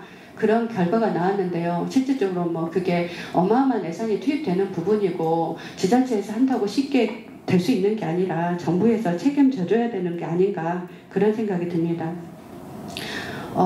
저출산 고령화 정책도 보면 저희들이 이제 저출산 인구 감소로 얼마 전에 한국고용노동정보원 지난달 28일날 발간한 지역산업과 고용 여름호에 따르면은 전남 22개 시군에서 순천과 광양을 제외하고 20개 지자체가 소멸 위험 지역으로 분류되었습니다. 정부에도 예산 투입 시에 의료 통계 지표나 의료 수요 규모, 지역 소멸 위험 지역 등을 고려할 것입니다. 근데 의료 수요가 유지되는 곳에 부족한 만큼의 의료 시설과 의료 공급이 되어야만 변화하는 미래에 의료 환경에 대응할 수 있는 근본적인 해결 방안이라고 생각합니다. 정부에서 진료권을 편성할 때 아까 앞에서도 말씀드렸듯이 70개 중진료권, 29개 응급의료권역, 또 24개 심내혈관 질환센터 의료 이용 권역으로 구분해서 나누고 정책을 추진하고 있습니다. 이것은 단순히 행정구역이 아니고 질환별로 의료 수급이 필요한 곳에 이런 정책을 펴겠다는 의도거든요. 근데 우리 서부권이 그 광주 권역하고 편입되었듯이 우리 동부 권역은 정말로 우리 동부 권역 스스로가 살아남는 것 같은 그런 저희들도 그런 체험을 하고 있습니다. 최근에 그 민주당 김용 국회의원님 을 비롯해서 전문가들이 앞으로 의료 진료권을 이렇게 놔두면 안 되겠다. 대진료권, 중진료권, 소진료권을 구분해서 정책을 좀 추진하겠다라고 법안을 발의를 한 상태입니다. 그리고 또 22대 국회가 개헌하면서 지역 국회의원을 중심으로 필수 공공의료 관련 법안이 17개 이상 발의됐습니다. 저희들이 찾아봤더니. 그리고 간호법 또한도 저번에 반대했던 간호법도 민주당과 국민의힘에서 각각 또 발의해 놓은 상태입니다. 이것은 그 지역 필수 의료가 붕괴하고 있다는 방증일 것입니다. 국립대학병원은 우리 국립대학병원 설치법에 보면 국립대학병원은 의학 등에 관한 교육과 연구 그리고 진료를 통해서 의학 발전과 국민 보건 향상에 기여함을 목적으로 하고 있다. 그렇게 나와 있습니다. 아까 김재혁 센터님 말씀드렸듯이 우리 전남 동부 권역은 남해안권을 포함해서 아까 93만 인구의 중심이고요. 또 세계 5대 화학단지가 유치하고 있으며 전남 동부권만 해도 근로자 인구가 3만 명이라고 합니다. 그래서 임상 연구가 필요하고 우리가 잠깐 차담을 좀 했었는데요. 그때 보니까 김재혁 센터장님 응급의료 권역센터장님을 하시면서 심내혈관 질환센터가 급선무가 아니다. 어느 정도 우리 지역에서는 그래도 조금은 커버하고 있는데 외상은 정말로 힘든 부분이다라는 말씀을 하시더라고요. 그래서 그런 전문적이고 고난이도 치료가 필요한 상황에서 상급 종합병원 신설은 정말로 절실히 필요한 상황입니다. 이렇게 전라북도를 저희들이 한번 비교를 해봤더니 전라북도는 전북대병원이 있고 우리보다 인구가 전남보다 작은데 원광대학병원이 있습니다. 그러면 전북대병원은 권역예상센터가 있고요. 전북대병원은 권역응급의료센터가 있고 원광대병원은 권역외상센터가 있습니다. 그래서 우리가 무조건 큰 병원 가면 치료를 하는 것이 아니고 적정 환자가 적정 병원에 가서 치료를 해야 되거든요.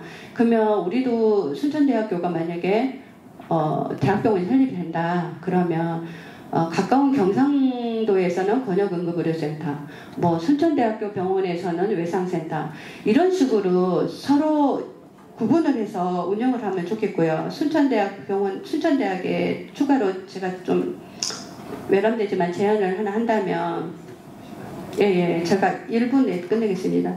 의과대학은 국립대학병원을 설치를 전제로 하기 때문에 순천대에서도 대학병원 설치와 운영에 대해서 더 많은 고민이 필요할 것이라고 생각합니다. 그 순천의 대학병원이 설립될 경우 인구 감소와 고령화에 따른 의료기관 기능의 재편이 정말 불가피할 것입니다. 우리 지역에 있는 2차 급성기 병원을 대학병원으로 활용하는 방안과 또 공공의료기관의 순천의료원과 연계하는 방안, 대학과 의료기관 그리고 지자체가 지속적으로 소통하면서 합리적이고 효율적이며 상생하는 대안을 찾아야 할 것입니다. 이런 일련의 과정들이 의과대 신설 심사 시에 저는 참고가 될 것이라고 판단하고 있습니다. 이상으로 발표를 마치겠습니다. 워낙 의료 서비스에 대해서 굉장히 많은 의견을 가지고 계시는데 시간을 많이 못 드려서 죄송합니다. 하여튼 많은 내용을 나중에 설립 추진단에서 참고하시기 바랍니다. 네, 그 다음에 이제 도를 건너서 오신 남해군에서 오신 우리 곽기두 소장님께서 토론에 참여하시겠습니다. 반갑습니다. 경남 남해군 보건소에서 보건소장을 역임하고 있는 곽기두입니다. 조금은 생뚱맞죠, 그죠? 전남 동북군의 어려운 문제를 하는데 갑자기 경남에서 와서 좀 다양하게 생각했을 때 저희 남해군이 경남 동북구 시군 내에 처음으로 경남 서부에서는 먼저 지지선을 했습니다. 그거는 왜냐하면 저희들이 절박한 지리적 상황과 미래적 가치를 좀 투자하는 겁니다. 그래서 저희들이 순천에 부천국립대에 의과대학이 생기면 지리적 여건이 지금 저희들이 상당히 달라지는 게 아까 말씀드린 모두 발언에서도 해저터널이 생기면 아마 제 생각에는 30분 이내에 아마 이렇게 올 것 같습니다. 그리고 또 전체적인 그 지역의 교통 인프라가 사실은 진주보다는 순천, KTX나 여수공항이 훨씬 가까워집니다. 그래서 전체적인 미래지향적 선택을 위해서 저희들이 순천국립대에 의과대학이 생기면 저희들 입장에서 양쪽의 떡을 다 진 입장입니다. 오른쪽에는 경상대학을 가지고 있고 왼쪽에는 순천대를 가지고 있으면 저희들 지리적 여건에 상당히 좋아서 적극 지지합니다. 그 다음 저희가 좀 아까 말씀드린 대로 오늘 포럼 주제가 안전한 사회를 추구하는 전남 동부 서부의 개념인데 저희들이 안전을 하려면 어느 분야에 가장 필수가 응급실 운영입니다. 지금 아시다시피 이제 아까 설명드렸다시피 건역센터가 있고 지역센터가 있고 지역응급의료기관이 있는데 이 세 개 체제 중에 가장 여러분들의 가장 골든타임을 확보하는 게 지역응급의료기관입니다. 그럼 지역에 있는 병원에서 응급의료기관을 운영해야 되는데 사실은 지금 지방 소멸돼서 응급의료기관이 소멸되고 있습니다. 그 예로 하동이 병원이 없어지면서 응급실이 없어져서 정말 힘든 상황을 겪고 있습니다. 근데 저희들 입장도 똑같습니다. 저희도 지금 병원이 하나 있는데 응급실이 잘못하면 문 닫게 생겼습니다. 그 이유가 뭐가 있냐면 응급의료실 기준이 보통 10,000명을 기준으로 합니다. 10,000명, 연간 10,000명을 기준으로 하는데 10,000명을 기준으로 했을 때에 10,000명 단위로 생각한다면 365일을 나눠보면 하루에 27.3명이 응급실을 운영한다는 이야기입니다. 오신다는 이야기죠. 내가 단체가. 근데 이분들이 내는 진료 수익이 얼마냐? 본인 부담금, 의료보험공단에 주는 부담금, 그다음 응급관리라고 있습니다. 이걸 다 하면 41,000원, 42,000원밖에 안 됩니다. 그러면 연간으로 따지면 하루에 얼마를 벌냐면 114만 5천 원 정도 벌어요. 연간을 따지니까 4억 2천만 원도 수입이 들어와요. 근데 응급실을 운영하기 위해 순수 자본이 얼마 들어가냐면 하루에 평균 응급실에는 의사, 간호사, 그 다음에 응급행정요원, 보안요원부터 시작해서 전부 다 그 검사실 요원들 다 포함하면 평균 18명이 움직여야 되는데 이분들의 연간 인건비가 15억입니다. 그러면 병원 입장에서 응급실을 여는 게 결국 마이너스 적자 구조를 가중시키는 겁니다. 근데 중요한 건 이거는 공공필수 의료 분야거든요. 응급실, 소아과, 분만산부인과는 공공필수 의료 분야입니다.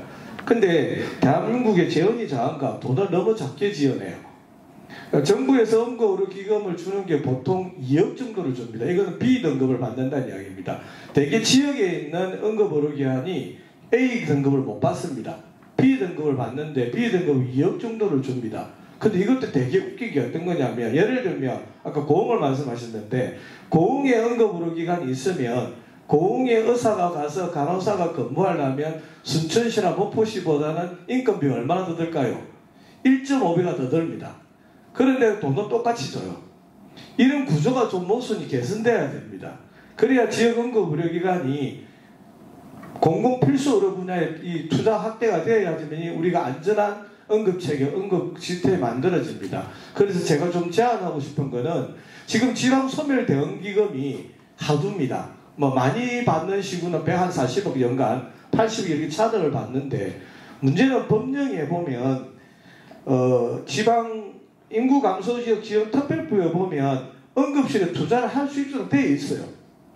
운영비도 줄 수 있게 되어 있어. 그런데 세부 지침 세역에 뭐가 없냐면 경상적 경비를 못 주게 되어 있습니다. 이 말이 뭐냐면, 지방소멸 대응기금을 받아도 140을 받아도 응급실에 투자할 수 있는 거는 뭐냐, 시설 인프라만 투자할 수 있지, 실제 가장 응급실 운영에 필요한 인력에 대한 인건비는 지원이 안 된다는 이야기입니다.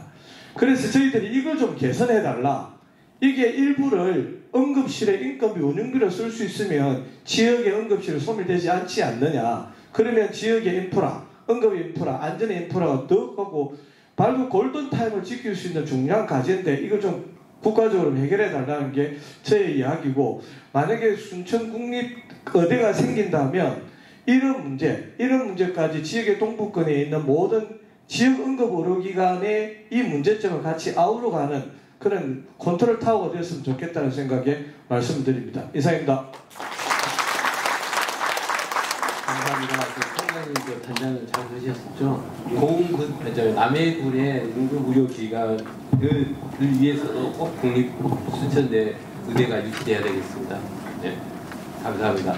다음은 광양제철소 파트너사협회 임종대 부회장님께서 산업단지의 애환을 이야기하는 측면에서 이야기해 주시죠. 네, 반갑습니다.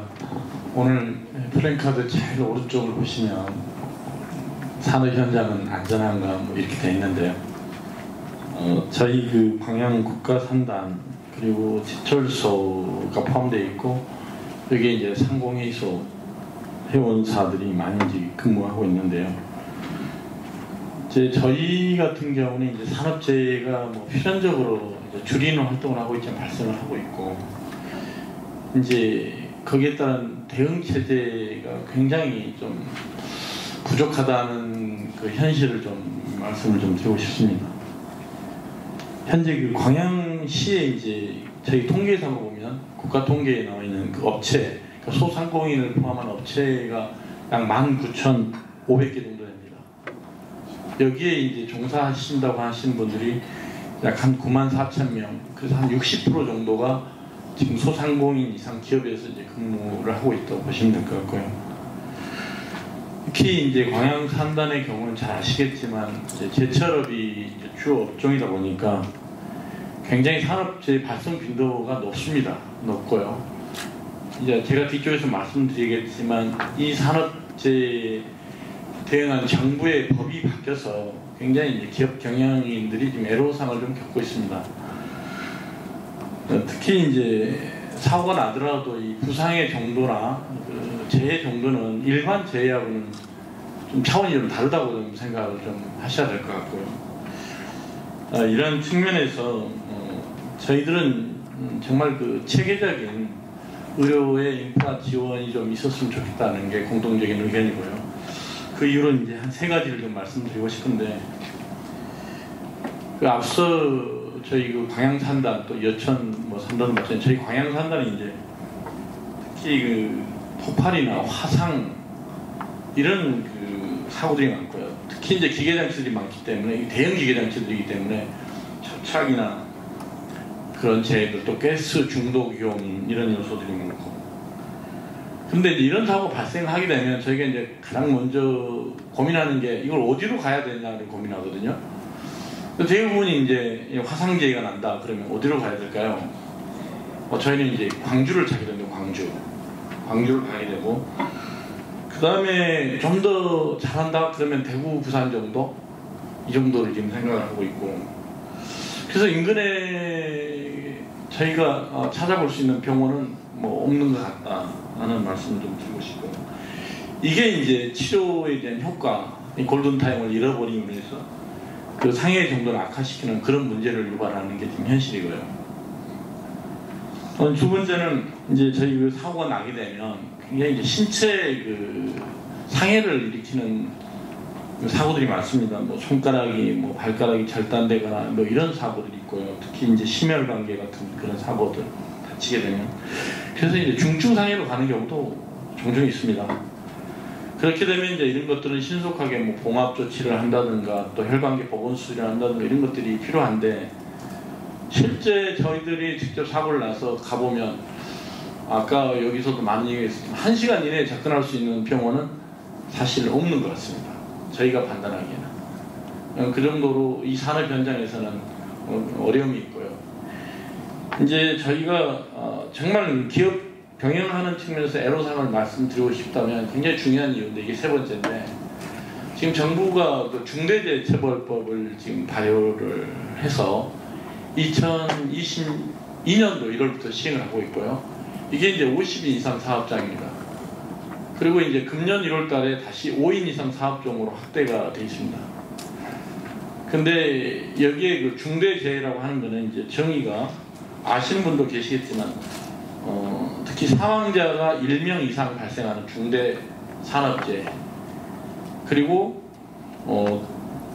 동일한 사고가 났을 때 6개월 이상 치료가 필요한 부상자가 2명 이상 발생한다.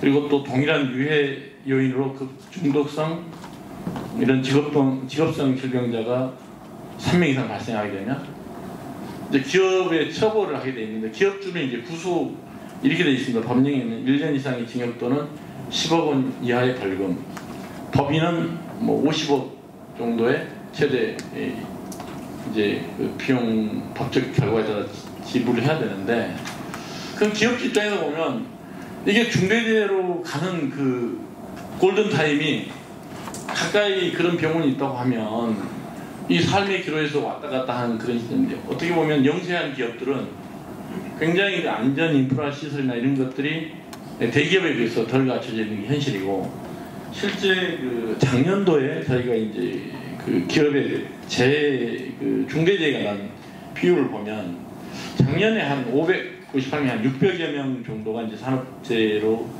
돌아가셨는데, 그 영세한 중소기업 50인 미만 사업장에 난 게 한 60% 정도 되고요.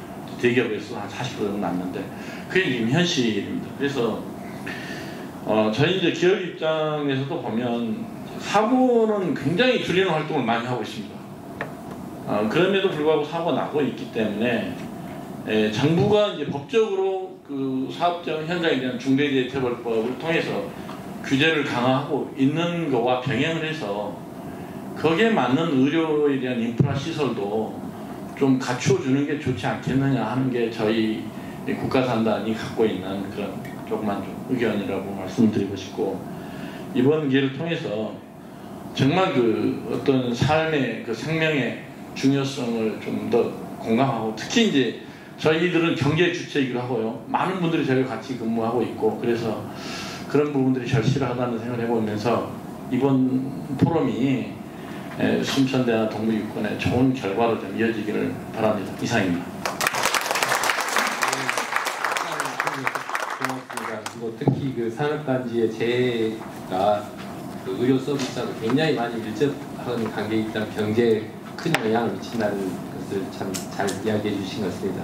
마지막으로 여수 IMC의 김대희 사무총장께서 말씀해 주시겠습니다. 네, 제가 발표한 자료는 51페이지를 참고해 주시면 제가 한번 글로 써놨습니다.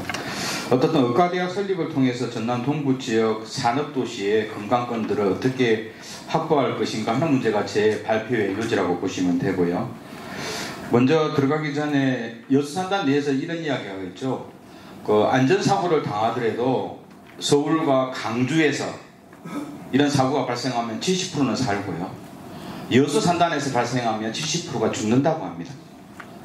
그런 뭐냐 하면 응급체계에 대한 중요한 문제거든요. 산업재해는요. 그 말을 단적으로 노동자들이 하는 말이라고 보는 거고요. 여수산단 환경안전사고 현황들을 제가 몇 가지 정리해 봤습니다. 전남 동북권 지역은 여수 석유화학단지, 광양제철단지 두 개의 국가산업단지를 중심으로 일반산업단지인 율촌산단과 다양한 일반산단과 농공단지들이 모여 있는데 한 29만 명 정도가 제조업에 종사하는 사람이라고 봅니다. 29만 명이면 목포시와 신안군, 완도를 다 합친 인구수거든요. 근데 여기는 순수 제조업에 존재하는 노동자 수만 이렇게 모집단이 몰려 있다고 보시면 동부지역의 산업미질토가 지대한지 볼 수 있을 거고요. 이들이 내는 국세만 해도 15조 원입니다. 500조 원 국가 예산 중에서 15조 원이 동부권 지역에서 국가가 걷어가는 세금이고요. 전라남도나 기초지자체가 가져가는 돈이 또 5천억 정도 가져갑니다. 이 말은 뭐냐면 중앙정부나 지방정부의 중요한 세수입이 전남 동부권 지역에 발생되고 있다는 걸 단적으로 나타내는데, 여수산단이 제가 1968년생이니까요. 68년생이니까 제가 태어났을 때 여수산단이 그죠? 호남 종류가 만들어지기 시작했죠. 저는 산업단지 여수 3일맨 출신인데 이주를 했죠. 7살에 하동 진교로 이주해서 초등학교 중학교를 나오고 고등학교를 진주에서 나오고 대학을 다시 순천대학교로 왔는데요. 제가 태어날 때 여수산단이 만들어졌으니까 지금 56년 굉장히 노후산단입니다. 국가산단 치고는 노후산단인데 거의 1년에 보시면 1년에 연평균 20여 명의 사망자, 사상자와 중대사고가 발생된다. 이렇게 보시면 됩니다. 20여 명이 죽거나 신체적으로 연구 불구가 된다. 이렇게 보시면 1년에 발생되는데, 문제는 2015년도 이후에 이 발생률이 매년 높아집니다. 왜? 노후산단은 그만큼 설비가 낡았기 때문에 사고율이 더 많아진다고 보시면 되는 겁니다. 2015년 이후에 여수산단의 중대 안전사고 현황을 보면 한 5년 동안 2018년도부터 22년 5년 동안에 37명이 죽었습니다. 그러면 뭐냐면 1년에 한 7명 내지 8명의 사상자가 발생했다는 겁니다. 사상자가 7명에서 8명이면 중상자는 한 50여 명이 중상이라고 봐야 되는 거죠. 신체 불구 정도 개념이죠. 이거고 22년도 이후에는 이날 2022년도면 해도 10여 명의 사망자가 발생했습니다. 10여 명이. 이만큼 여수산단은 가면 갈수록 사망의 비율이 높아지고 있는 걸 나타낼 수 있고요. 고용노동부가 2021년도 낸 산업재해 현황을 보면, 물론 고용노동부의 산업재해는 한 40% 정도만 신고되고 나머지 60%는 은폐된다고 보시면 됩니다. 쉽게 말해서 40%만 그냥 아이고 나 다쳤어 하고 신고하는 거고, 나머지 60%는 그냥 공상처리하는 거죠. 야, 신고하지 마. 우리 다음에 입찰을 하려면 큰일 나니까 내가 치료비 줄게. 이렇게 처리가 60% 된다고 보시니까 산업재해는 실제로 많이 은폐되어 있는 내용을 아는데요. 고용노동부 산업재해 현황을 보면 사망사고 주요 원인이 플랜트 공사나 공정과정, 그리고 어떤 물질을 저장이나 운송 과정, 그리고 제조나 에너지 공급과 생산 과정이니까 대체적으로 여수산단이나 광양제철의 흐름이라고 보시면 됩니다. 이쪽에서 기본적으로 70% 정도의 사고율이 빈번하게 발생되는 재해율을 볼 수 있고요. 그 중에서 제가 아까 이야기했던 것처럼 전체 산업단지 중에 노후산단 비율이 30%를 차지하는데 국가산단만 보면은 70%가 노후산단인 겁니다.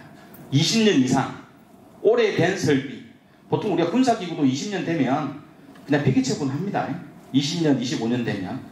근데 이게 40년, 50년 동안 계속 꺾고 가는 거죠. 이러니까 결국 사고율은 높아지는데, 그러다 보니까 40년 이상 된 노후산단 사망자율도 전체 사망자 중에서 65%를 차지하는 걸 볼 수 있습니다.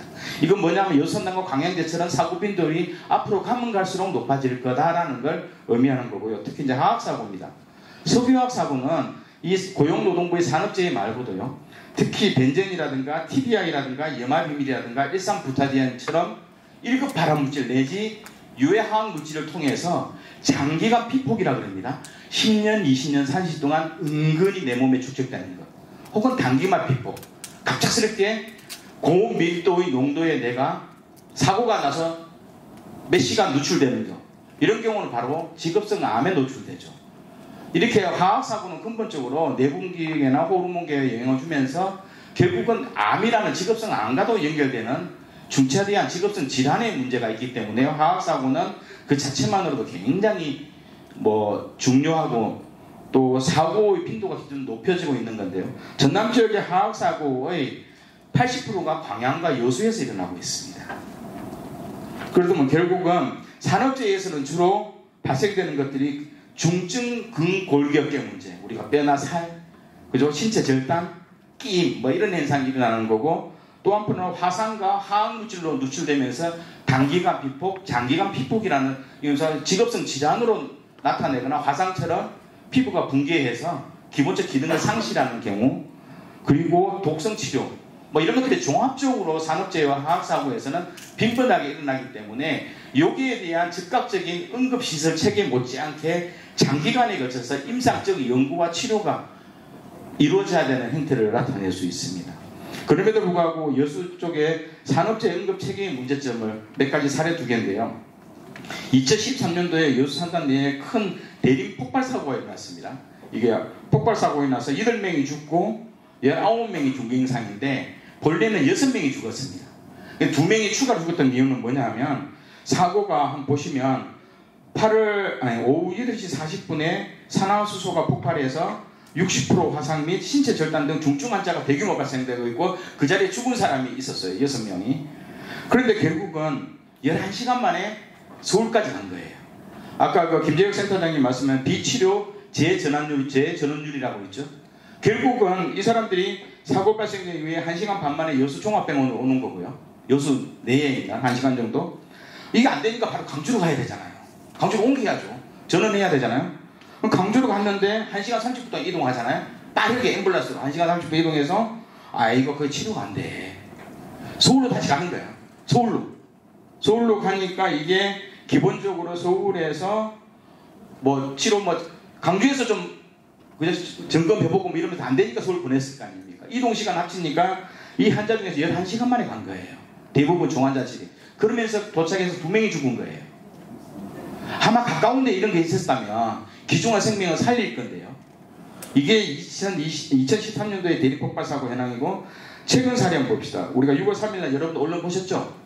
여수 산단 내에 여수 산단 사포 2부 뒤에 노동자가 오른쪽 다리가 컨베이어 벨트에 끼었어요. 이 정도 끼인 거라면 뭐 중증은 중증인데 뭐 우리가 충분히 치료 가능한 영역이 있거든요. 근데 결국은 이 사람 몇 시간 만에요?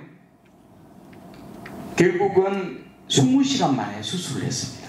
강주도 안 되고 경기도 시흥 가서 2차 전문병원이 있어서 시흥 가서 결국은 치료를 받았는데 20시간 만에 이 부위가 괴사가 발생해서 결국은 무릎 위까지 절단을 해버린 거 아닙니까? 가까운 데 있어서 충분히 치료가 가능했음에도 불구하고 이 사람은 평생 불구의 몸으로 살아갈 수밖에 없는 구조가 된 거예요. 이러니까 결국은 수도권이나 강주에서는 70%가 살지만 여수산단이나 광양에서는 70%가 죽을 수밖에 없는 운명이 바로 산업재해나 이런 화학 폭발 사고가 가지고 있는 단편적인 이유라는 겁니다. 근데 이제 문제는 아까 우리가 소장님도, 남해군 소장님도 아까 말씀했다시피 박기도 소장님 말씀했다시피 이 중증 환자들에 대한 응급 시설을 유지하려면 민간병원은 힘듭니다. 3차 병원이라 하더라도 민간병원은 적자를 각오하고 몇십억 적자를 각오하고 전문의들 혹은 또 보건의료 인력들을 유지 관리해야 되는데요. 민간병원은 적자가 심하면 병원 자체가 운영할 수 없잖아요.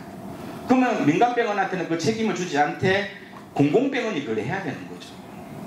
근데 이 3차 종합병원, 상급 종합병원 정도가 있어야지 아까 2차 전문병원들이 안심하게 1차, 2차가 안심한 이유는 뭐냐면 야 내가 열심히 치료하는데 안 되더라도 3차 상급 종합병원이 더 신뢰성을 가지고 하는 거예요. 또 의과대학에서 나온 전문 인력들이 나를 받쳐주니까 2차 전문병원은 더 열심히 치료를 하는 거예요. 왜? 뒤에 3차 상급 종합병원이 있기 때문에.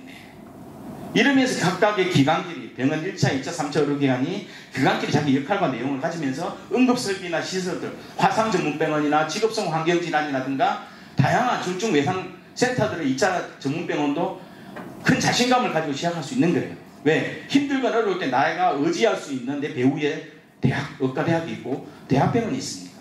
그러면 지역체계의 여러 층에는 살아남거든요. 이런 식의 시스템이 바로 산업단지 배후 도시에서는 꼭 일어나야 되는 측면이 좀 있습니다. 그걸 감안해야 되는 거고요. 아까 골든타임 이야기 나왔는데 중증 외상이라든가 심혈관계 혹은 화상이라든가 아니면 신체 절단이나 끼임 사고등 사실상 발생된 이후에 어떻든 1시간 이내에 가주는 게 좋죠. 뭐 의학적으로 3시간 이내라고 하지만 결국 1시간 이내에 2차 전문병원이나 아니면 3차 병원 중에서 응급시설이 설비가 되어 있는 응급센터에 가서 즉각적인 치료와 그리고 장기 재활 정도를 받을 수 있는 시스템으로 가는 것이 굉장히 좋은 건데요.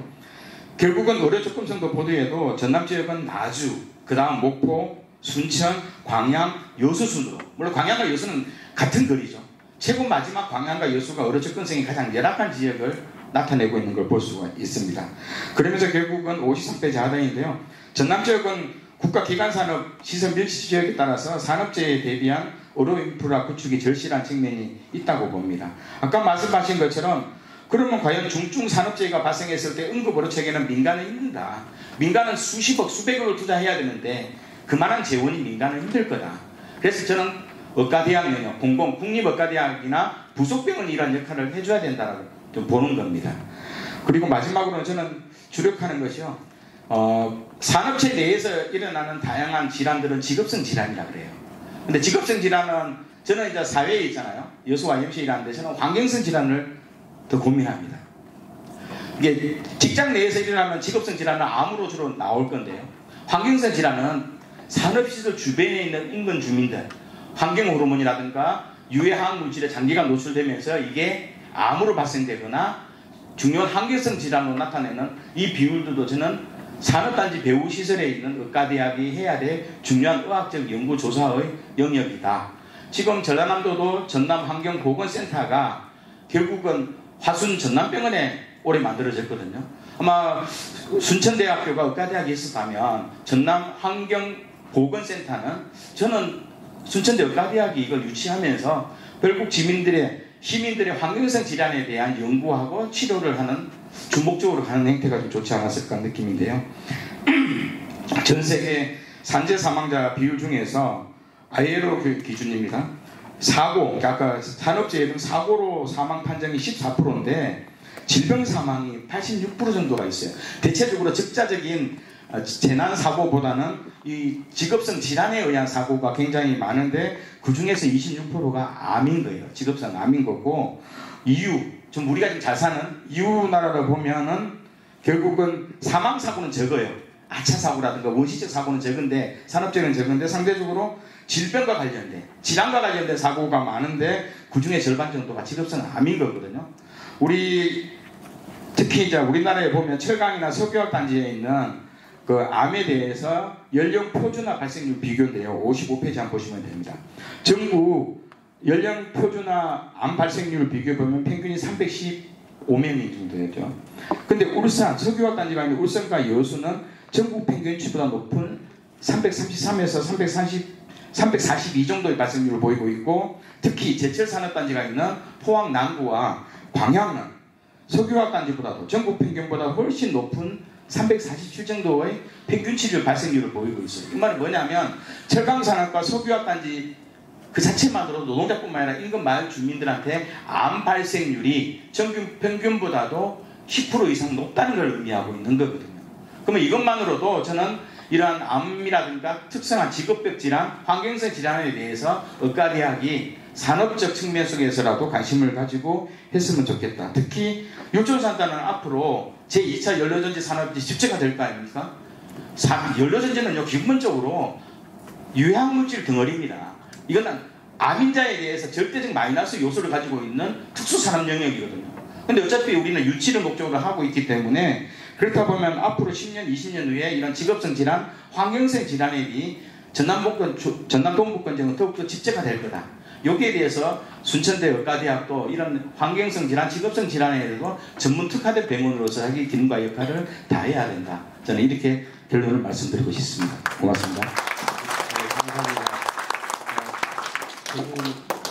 광양하고 여수에서 오신 두 분께서는 순천대 의대 유치가 산업 현장 안전도를 위해서도 또 어떻게 보면 지역 산업단지가 밀집해 있는 우리나라의 산업과 경제의 활성화를 위해서도 꼭 필요하다 이걸 여쭤해 주셨고 한 가지 더 환경성 질환을 또 우리가 소홀히 하지 말자 이런 이야기 해주신 것 같습니다. 아주 좋은 의견들 감사합니다. 저 혹시 그 플로어 계신